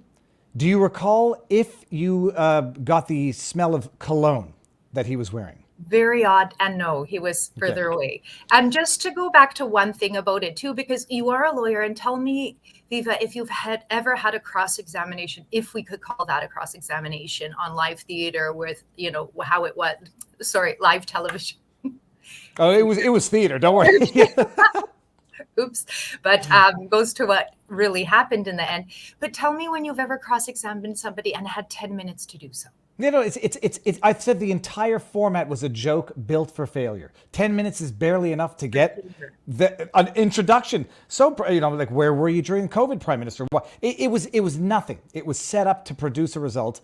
Although at the time I thought it was still going to yield the proper result, not an exoneration. But We're on the same page yeah, there. no, it was 10 minutes. My, and they were strict with the time too. It wasn't like you could go 15 or 20. It was like 12 minutes and you're in trouble. Yeah. So for those who don't, I mean, actually, I realized I should have contextualized that.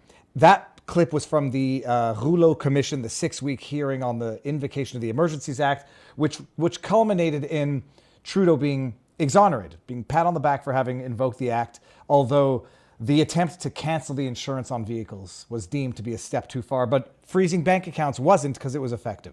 Well, on that though, just so that everyone is really clear, is that was the Rouleau report, which really didn't have much legal standing to begin with. There is still a case in the federal court, which there has been no decision on yet. So the Emergencies Act was challenged by a number of applicants on whether or not the measures they took as well were reasonable, and we're still waiting on a decision for that. And that's going to have some weight in court. So that should be interesting. The Rouleau report, and that's what we did say to people asking, keep your eyes on it, because the best thing that you could do is hear the evidence for yourself, and whatever the decision comes out, it's not going to have any standing. Everybody wanted it to be, okay, this is how we're going to get the prime minister out. But we were very clear with everyone that wasn't going to be the case. How hard was your heart beating when you're addressing public enemy number one, and rightly so? Well, we decided at about 10:30 the night before. So it's not like I had too much time to worry and think about it. And of course, it was beating. And not only that, it was my first time on that platform, on that stage. And so, and you have 10 minutes. That's really the thing. You just get started as a lawyer, like 5-10 minutes in, and then you could start digging into the issue. And we were just, anyway. So it was beating. It's not even enough time to catch someone in a lie. That's the problem. Like, that's what people don't understand. Like, it takes time for someone to get lulled into a lie, or it was bullshit. Okay. No need to relive that frustration of our collective lives. So now you're representing Tamara Lich and Chris Barber in the current criminal trial, or not in the current criminal? Not at all. Just here observing. So okay. I'm far from anything about a criminal lawyer. Just came to observe because the issues are so close to what I've been dealing with. And interesting, even though this is clearly an issue that people have a lot of opinions on and lots of reporting has happened, actually, even in the mainstream media, it's not being on Zoom. There's no live link to it. Yeah. So all we get is somebody's secondhand tweets or article. So I was planning to come to Ottawa for the federal travel ban, which is another one we could talk about. And just it so happened that Tamara and Chris's criminal case was being heard, and I was like, great, then I'll have an opportunity to see it for myself and see what's going on. And yesterday was a very interesting day, and today is, because some Ottawa citizens are giving evidence against people they've never met or talked to. So tell us, I had Robert Kraychik, I hope I just didn't close the window. I had Robert Kraychik from Rebel News on. That was the first week of the trial. How many days have you followed now since you've been there? Well, I've been following it online since the beginning, of course, but I was able to attend yesterday in court, and I'll be going this afternoon to court. Okay, so now, what state of the evidence are they at? Is it still the prosecution's case being presented? Yeah, and let me just share with you how the day went yesterday, and this is my understanding of how the days have been. So it's like so hard to see this happen, and how the administration of justice is handling this. And I don't think this looks good on lawyers and the justice system. Court was meant to start at 10 a.m. after a 2-week break because of scheduling issues. So was meant to start at 10. We went into the court at 11:30. I'm actually, if I may just stop you there. Yeah. A 2-week break in a criminal, a 2-week break in any trial, you don't get to stay into the file for 2 weeks. You take a break, you got to bone back up, you got to do other stuff in between. It's such an absolute breakup of the flow, the continuity, and the ability to remain focused on the trial. That's preposterous on its own. Okay, so court's supposed to start at 10 o'clock. There's technical difficulties, TV, Wi-Fi. And apparently, and that's what we were told later, we get in at 11:30 or so. And we're maybe somebody knew what was going on, but otherwise we were just sitting there. Public and the accused and the lawyers that they have to pay for.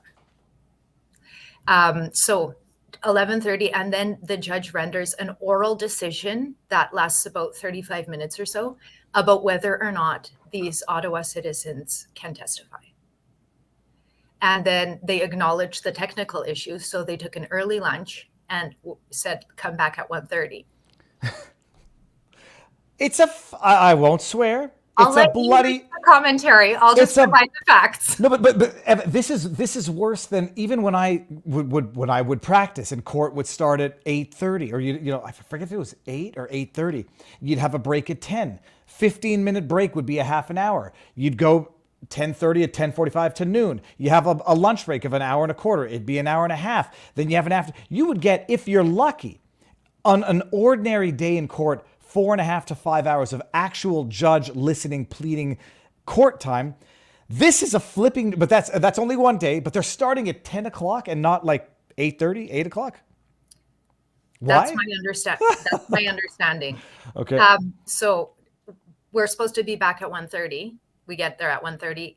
They're still figuring out the TV and Wi-Fi. So court starts at 10 after 2 with the first witness. All right. And now what is the issue? First witness is the first witness from the first day from the police, because he didn't have the evidence ready, or I'm not 100% sure, because he had this video compilation. And then on cross-examination, he was asked, okay, did you look at this? Or did you look at that? So there had to be a reason he wasn't prepared with the evidence for some reason. So then he's recalled back. This is the never-ending trial of Tamara and Chris. And it's free for the government, or at least it's on our tax dollars for the government. For Tamara Lich, she's got to pay it on her own. And so everybody who might not know, just taking for granted again the knowledge base, Tamara Lich and Chris Barber are having their trial for mischief, incitement for mischief, a bunch of some other non-violent obstruction of justice for their role in organizing the Ottawa protests. This is after Tamara spent, I think it was a total of 55 or 59 days in jail for the original 2.5-week detainment on mischief charges, and then subsequent alleged breach of conditions that she was hauled back to jail for.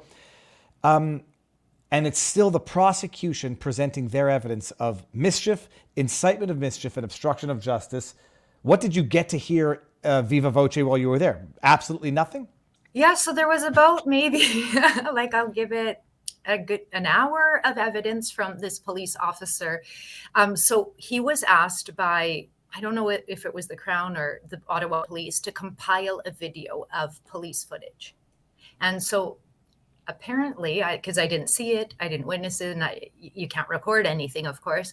So apparently it was very one-sided, which is interesting. I don't know if you practice criminal law, but I need to understand more. What is the role of the police here? Because can they present a very one-sided view, or is it their duty and job to present the facts? And then, of course, the Crown can argue and massage things as they do, but is that the proper role of the police? So from what I understand, that video compilation was very heavy with anytime the protesters were aggressive. And again, I haven't seen it. So what Diane Megas did, she presented a ton of video evidence where protesters, as they were calling for freedom.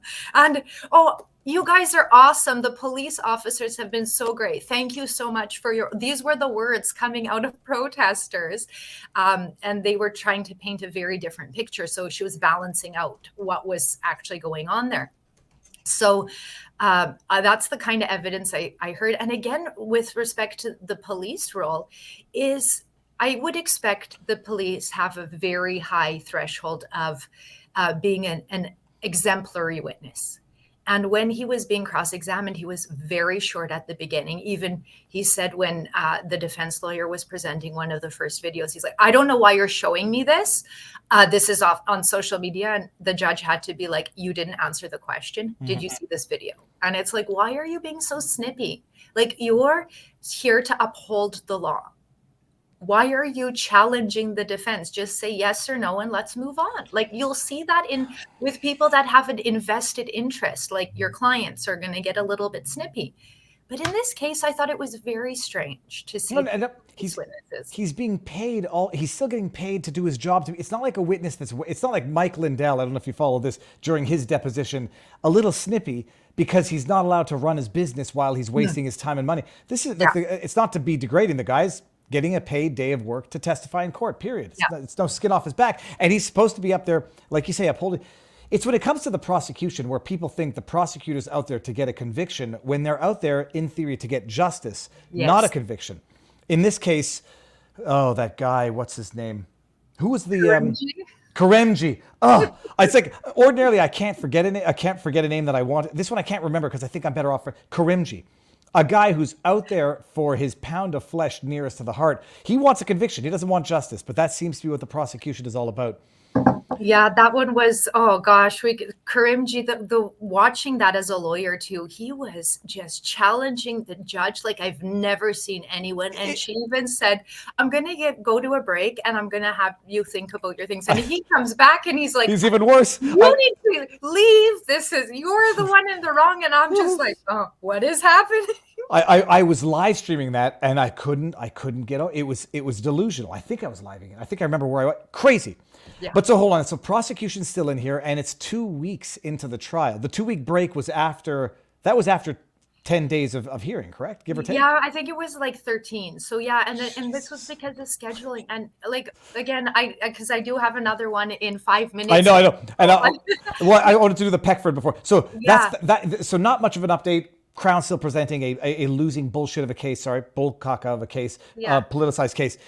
And then on just scheduling, just so you know, they're already talking about dates into November yesterday. So like I said, never ending. No, never ending, because the judge has other trials that are pre-scheduled. So if they run out of time, they got to find the next judge's availability, but then you got to coordinate with all the lawyers, all the witnesses. It's a load of hurry up and wait rubbish. Okay, because your time is limited. Next one is Peckford and Maxime Bernier, federal court on the mootness of the constitutional challenge of the travel restrictions.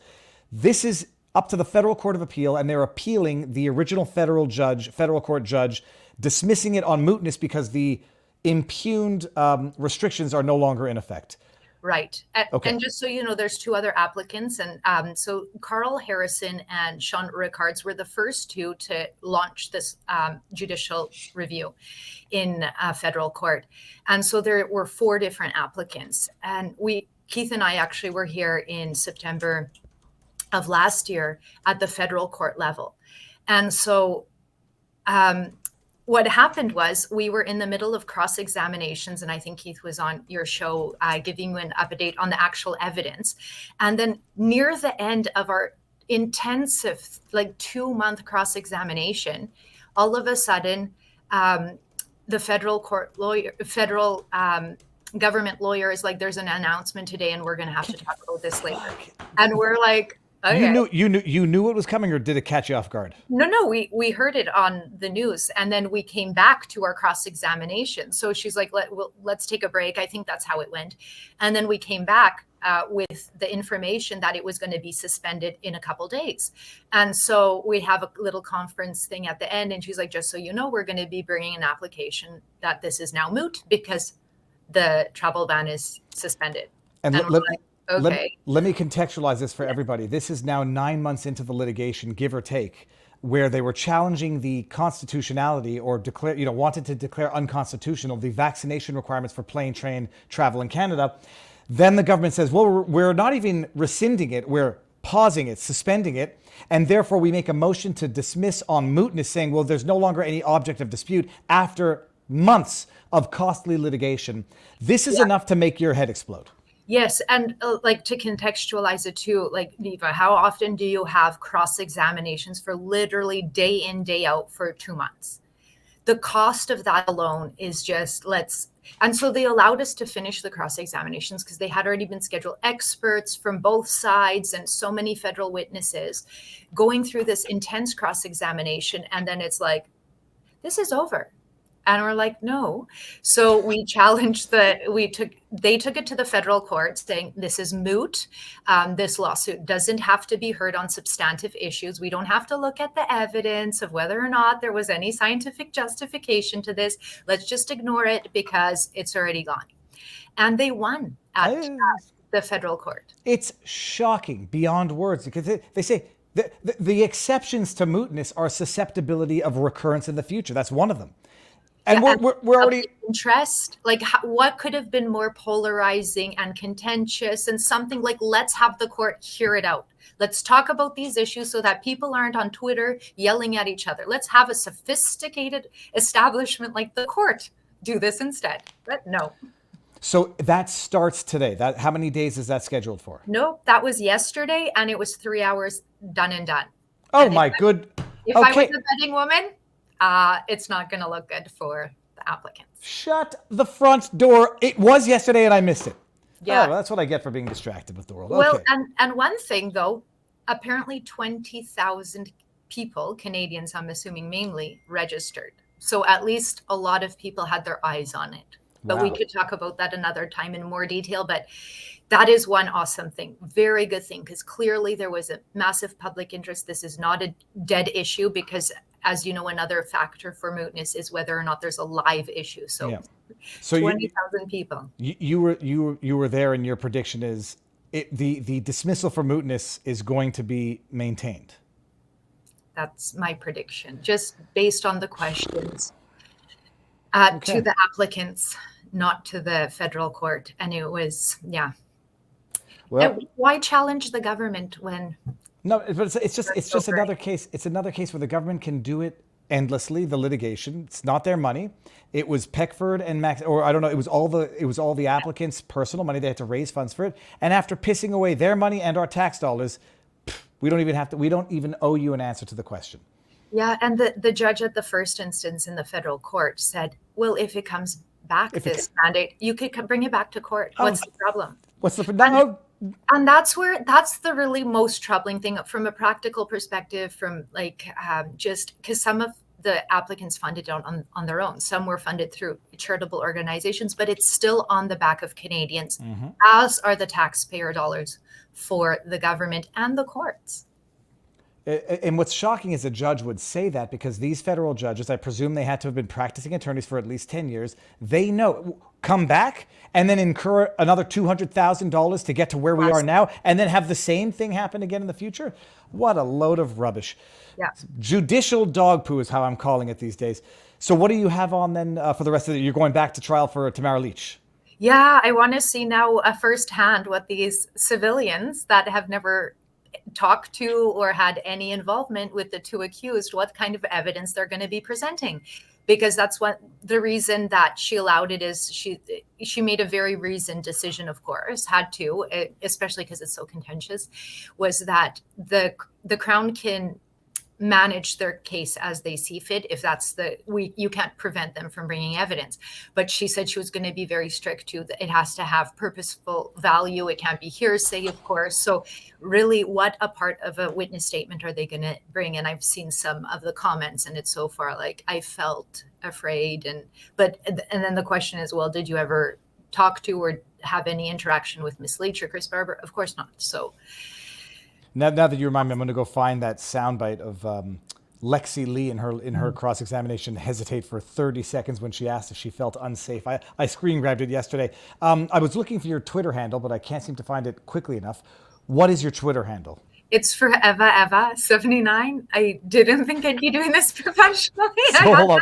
Say it again. I had to go a long time ago. For Eva, the number 4, and then EVA? No, it's for FOR. Okay, hold on. I know I'm following you. It doesn't come up. And did they ever take care of that problem with? You're not following me. That's the problem. Shut the front. I tell you I was. I know that I was, Eva. So that's another thing that I was They removed people. I just noticed that. Okay, I'm telling you I was because I was. And I'm going to go see if we have any DMs to evidence that. The next thing I was going to say was, did they resolve the impersonator of your account? Yeah, but Twitter or X has been great. But I have impersonators on TikTok, on Instagram. They're all over me. And on those platforms, they're not very good at resolving them.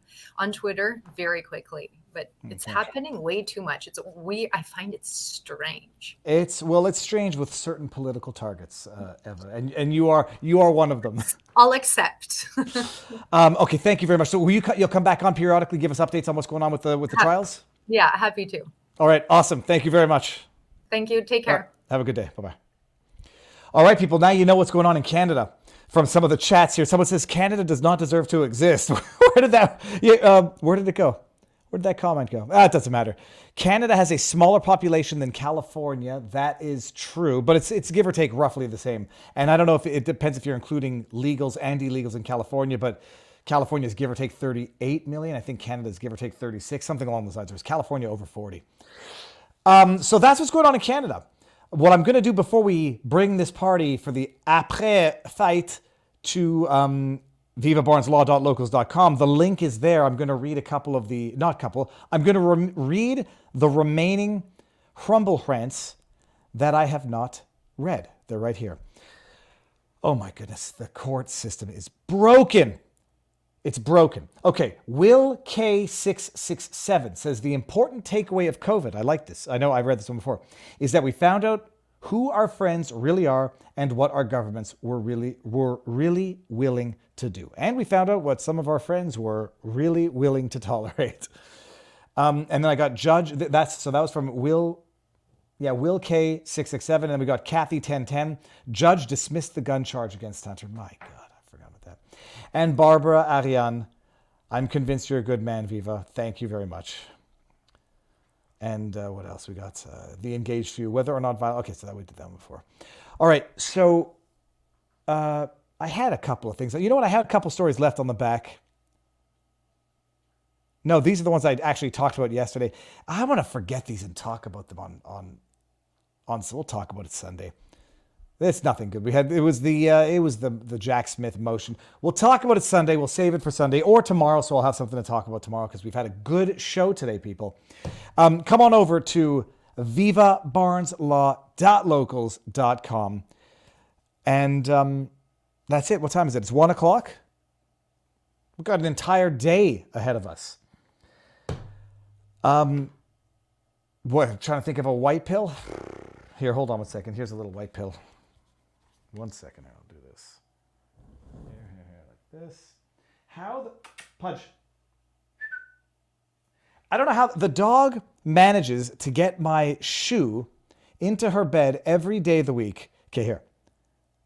There, that's what I'm looking at. I guess that's a white pill. Pudge smells terrible. Winston's like, what are you doing, sir? Who said you could take a picture? And that's my shoe. I don't know how Pudge always gets it into her bed. Whenever I leave the house, even for a short period of time, I come back, my shoe, my flip-flop, something's in her bed. That smells like me. All right. Okay. We'll save it for the after party. Everybody, if you're not coming over to vivabarneslaw.locals.com, think about it. But hold on. Actually, one last thing. Viva Fry. If you want some merch, people, some of the best merch on earth, that is Mrs. Viva and that is Mr. Viva. It's still the best merch ever. Do I have? Oh, I do have it here. I'll show you afterwards. The heck is that? It's the best merch on the planet. Shipping is not cheap, so I understand. Well, one day, everything will be optimized, maximized one day. Get something if you want to support the channel, or best yet, vivabarneslaw.locals.com. If you want to be a supporter, it's $7 a month, $70 a year at the discounted rate, or you can just be a member. No financial commitment, and you get like virtually everything anyhow. But if you want to support what we do, that's where we do it. So what I'm going to do now, I'm going to give everybody the link one last time and take the party on over to vivabarneslaw.locals.com. Playing catch up, just heard There Ain't No Rock and Roll. Love it. I never heard the song before. That's from KKB. Great working from home, ain't it? Says Babarisa Ariane. It is. Although sometimes it gets a little claustrophobic because I don't leave the house, but that's why I go, fill up the car with gas once every 2 weeks. All right. And then we got Linda Max says, Alberta is going to get used to this. No, I'm not. I don't want to get anybody in trouble. Okay, hold on 1 second. What site is that? Says Fresca Bean. That is vivafrai.com. VIVAFREA.com.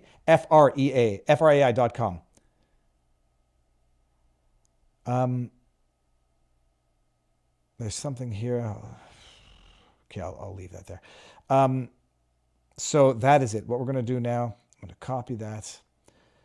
Come on over, and I will see you all there. If not, if you don't want to come, understand. I will see you all tomorrow, maybe, to see if I can go live tomorrow. But otherwise, Sunday night show, it's going to be amazing. So thank you all for being here. Enjoy the rest of the day. Get out there. Exercise, sunlight, eat healthy.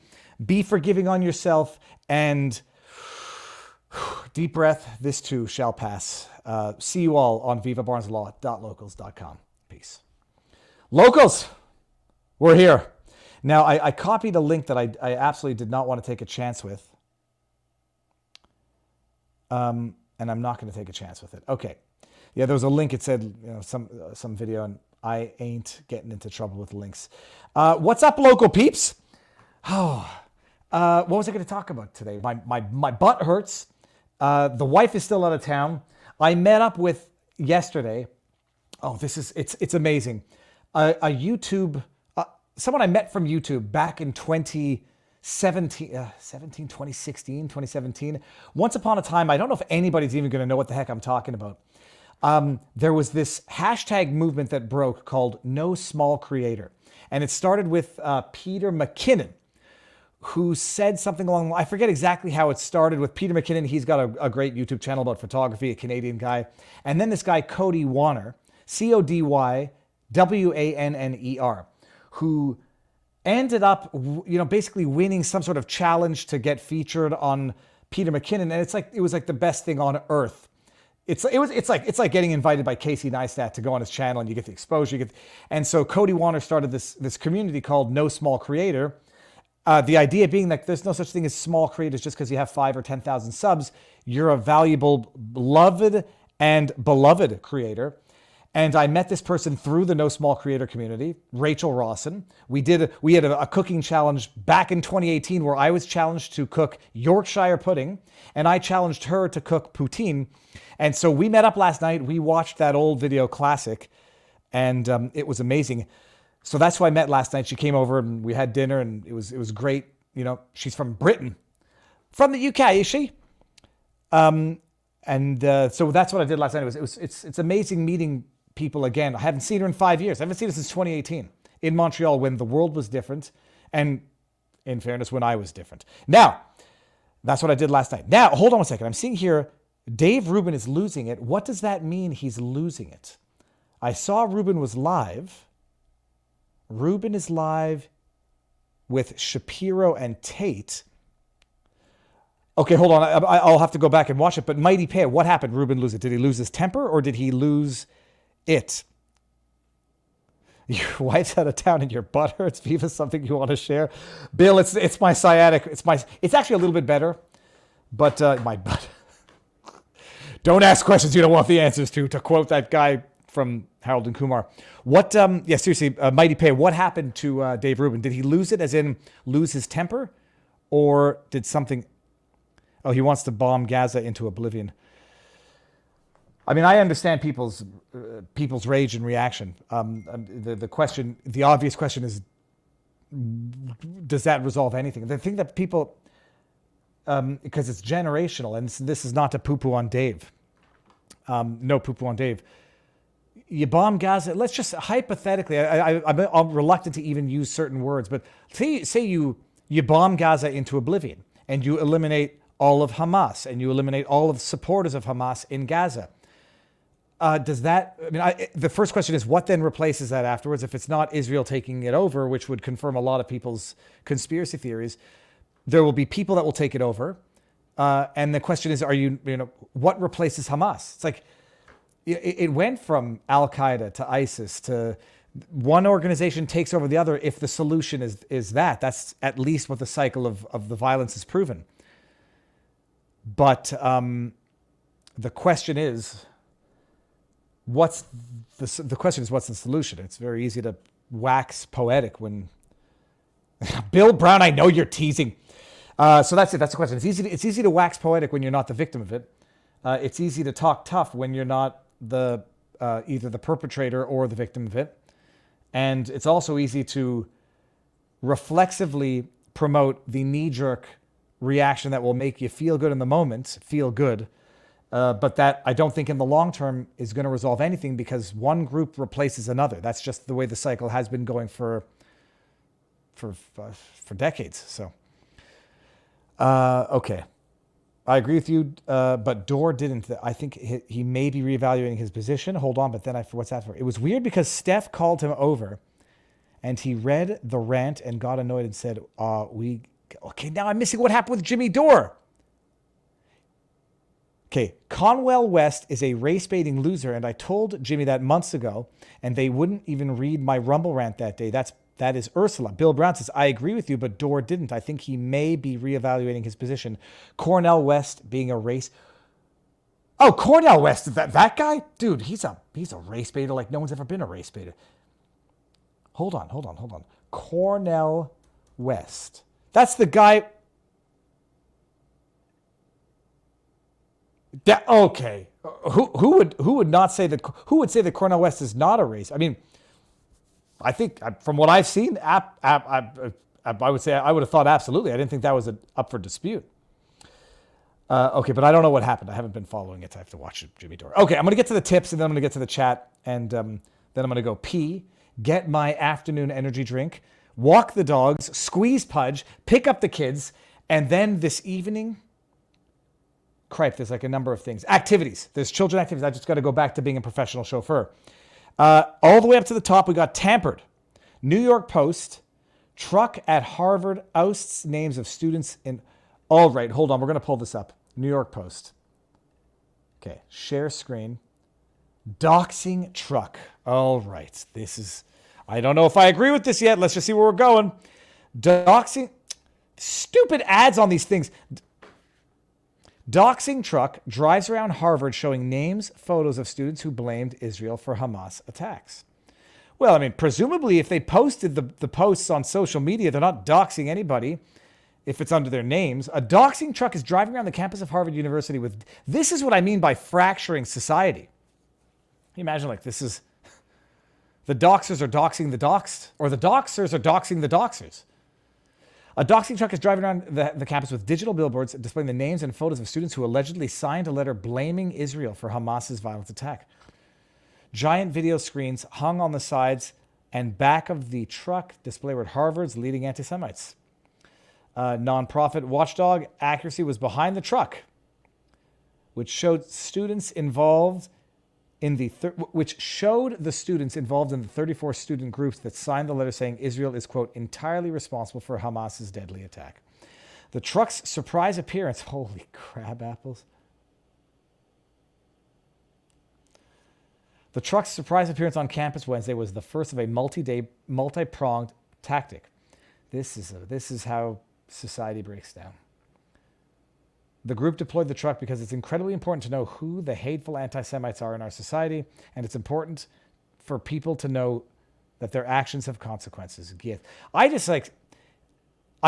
they signed it, they presumably signed the document willingly, knowing that their names would be public. I mean, you call it doxing just because someone is aggregating the names of people who put their names on a public forum.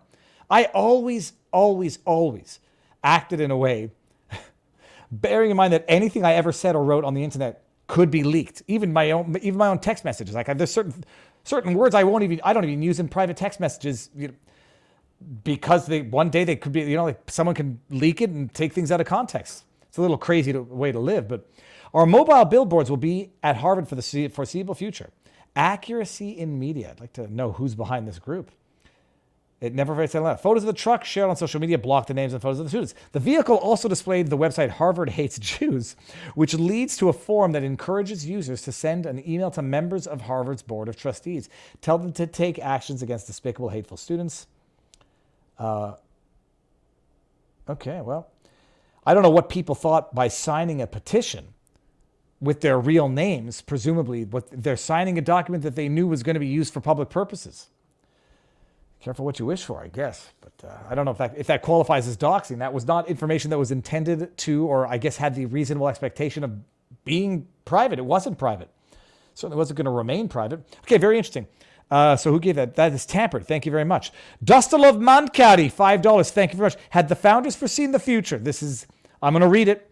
They would have written a very different Second Amendment, quote, a well-protected public being necessary to the security of a free state, the duty of the... I can't hear the word duty without thinking Peter Griffin. The duty of the people to keep and bear arms shall be enforced. Hashtag keep fighting. Then we got tampered with another article, thedrive.com. The war zone, Sig Sauer shows off pistol. Okay, let me see this. This is a drone. Okay, hold on, I'll show this. This doesn't look like news because I remember the video of a guy who made a drone that could fire a pistol and he got into trouble even though he did it on private property. What year is this from? October 11, 2021. Okay, so P365 pistol-armed aerial drone put on display by Sig Sauer. When asked why Sig Sauer went through the trouble of creating a drone, they said, why wouldn't we? Do you remember I'll see if I can find the video of the guy who created it. He ended up getting in trouble, was on the news. Sig Sauer, they're experimenting with a pistol-armed quadcopter. Oh, and it shoots it gangsta style, like sideways. That's the stability that drone would have to deal with the blowback. I've never fired a Sig Sauer, but I mean, the blowback to maintain stability of the drone. Let's see here. Okay, well, Sig Sauer brought 2 different quadcops armed with a pistol to this year's iteration of the Association of the. Can you imagine? And what pulls the trigger? Like, where is the trigger deployed? Who deploys the trigger? Jeez Louise. What they need is like a drone that spits laser-sighted sharks. That's when you know the technology has gone too far.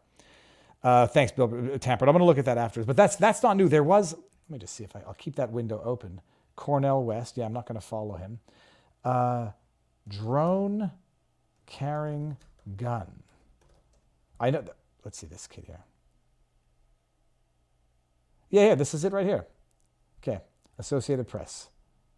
Stop screen. I presume everybody's seen this, but maybe not because not everybody lives on the internet and not everybody loves drones. So I was never doing this, by the way. For about $1 a day, this new company will ship you compostable zipper bags and give you free trash bags. Thank you.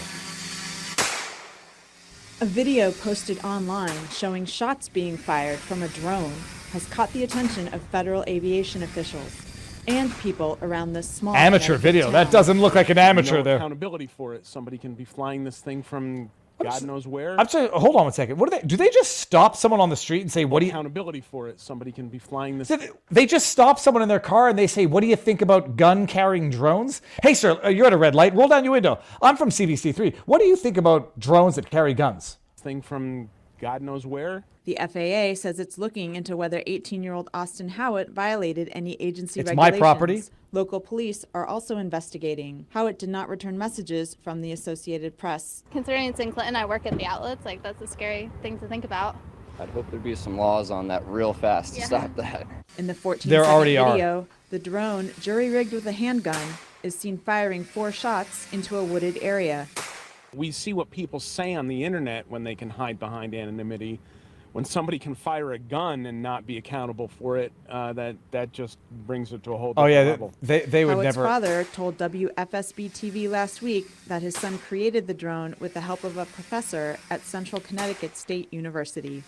Kathy Matheson, Associated Press. Okay, what a ridiculous report and what a silly thing. Like this no account... dude... that would be traceable very easily. The only question is now the military is going to do it. When the military does it, that's when you really need to be worried about not untraceability, but what's it called? Lack of punishment, impunity. Bill Brown, Viva. What about all the UN or NATO countries recently admitting nobody had any more arms or ammo to supply to Ukraine? It's nuts. Who was I just listening to this morning talking about how... Oh... I wasn't listening to him. I don't want anyone... Now I'm going to start some rumors. Ron Coleman replied to a tweet from somebody saying, I can't find anything wrong in this clip. And the clip was Nick Fuentes talking about, the prospect of war in the Middle East. And he was also commenting on the fact that it seems that the U.S. has depleted its munitions in supplying, more than it could without depleting its munitions to Ukraine. Dude, could you imagine a world in which people didn't have enough firearms or didn't have enough munitions to wage war? Well, the only question is, I don't think all the other countries that haven't been proxy financing this war have the same problem. They certainly haven't neglected their society the way the West has. And I presume they also have not depleted their weapons the way some in the West have. So, yeah, I don't know. It's crazy, though, that it really seems...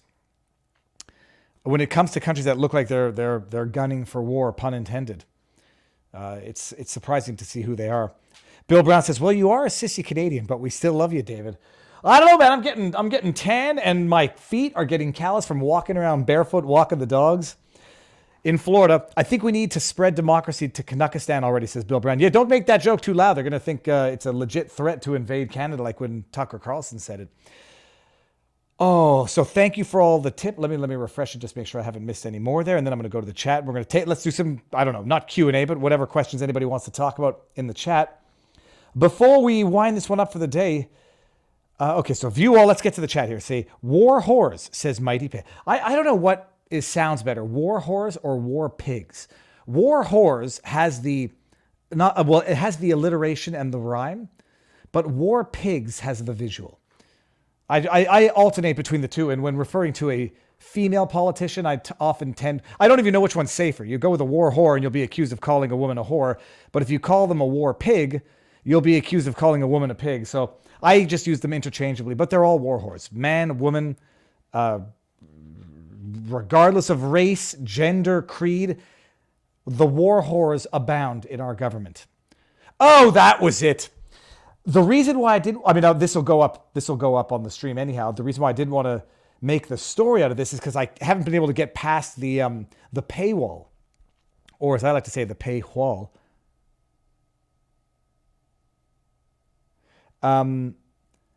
Hold on. Oh, they're spreading the lie. Look at this. Look at this. War pig Chris Christie is spreading the Trump praising Hezbollah lie. I'll bring that up in a second too. But no, it was, what's her face? Mélanie Joly out of Canada.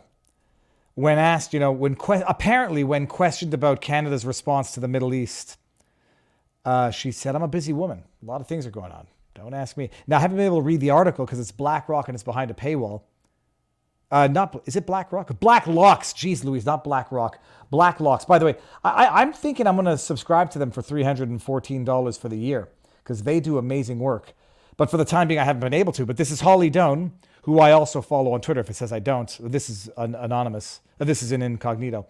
She writes, Foreign Minister yesterday dismissed criticism of slow Canadian response to war in Israel. Quote, I'm a busy woman, end quote. Mélanie Joly told reporters.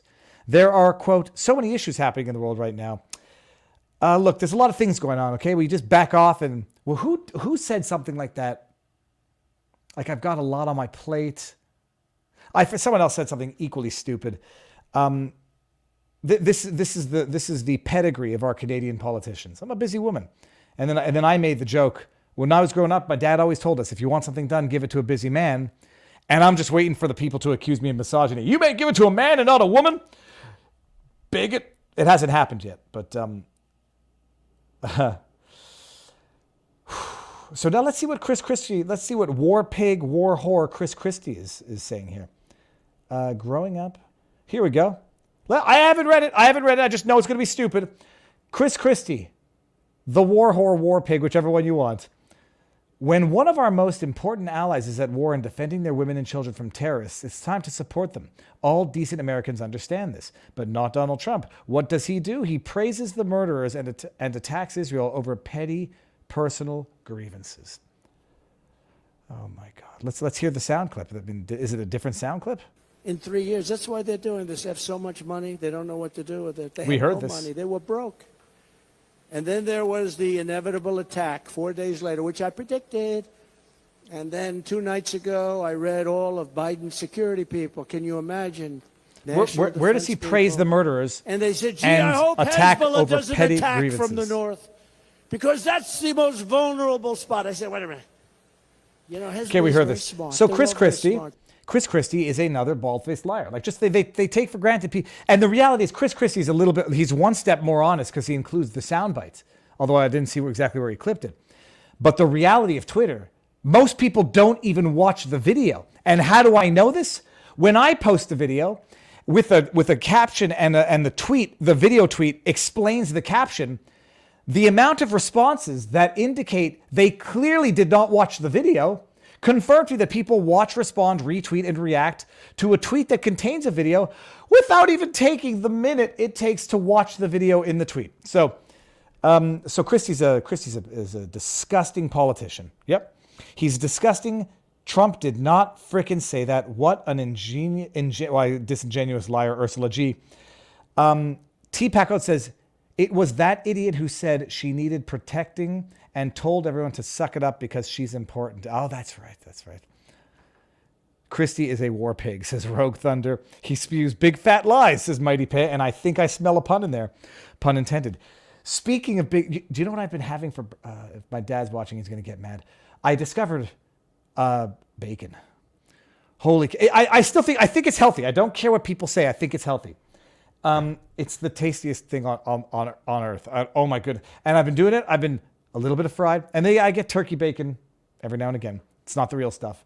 Turkey bacon to bacon is vegan chicken fingers to chicken fingers. It is the gluten-free mac and cheese to gluten mac and cheese. Holy crap. You guys saw that. I shared it on Locals. My goodness.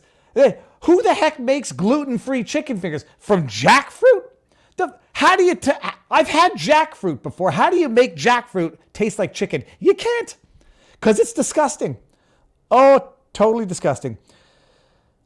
Yeah, and eggs. So what I do is I fry up the bacon and I absorb a lot of the fat that comes off. And then I put in broccoli into the fat of the bacon and cook it together. Then I crack 3 eggs over easy, let it cook a little bit, flip it, and then put some cheese on top. And then I've got 3 eggs overturned. I got protein, I got cheese, I got vegetables, and I have got Bill Brown. I've got some bacon. I went somewhere the other day. Oh, it was out for lunch on Palmetto Park. There's a burger place right by the ocean. And the burger came with, I don't know what type, it was bacon that was so thick, it was almost a steak. And oh my goodness. I once had bacon. Actually, now that you mention it, so who said bacon goes with everything? Ursula G says bacon is yummy. Nothing compared. Oh, and it goes with everything, says Bill Brown. I was in San Diego and I had a cappuccino with frothed milk on top, caramelized sugar, and smoked bacon on the cappuccino. And honestly, it was a little much, but it was damn good. So that's it. I think, well, I was going to say bacon can be the unifier. It can't for obvious reasons, but my God, it's good. And I got some steak from Easy Meats yesterday. Picanha is what they call it. It's got a nice thick little fat layer on it. We're gonna barbecue that tonight. So, everybody, I'm gonna hit the road because I got to. Hold on.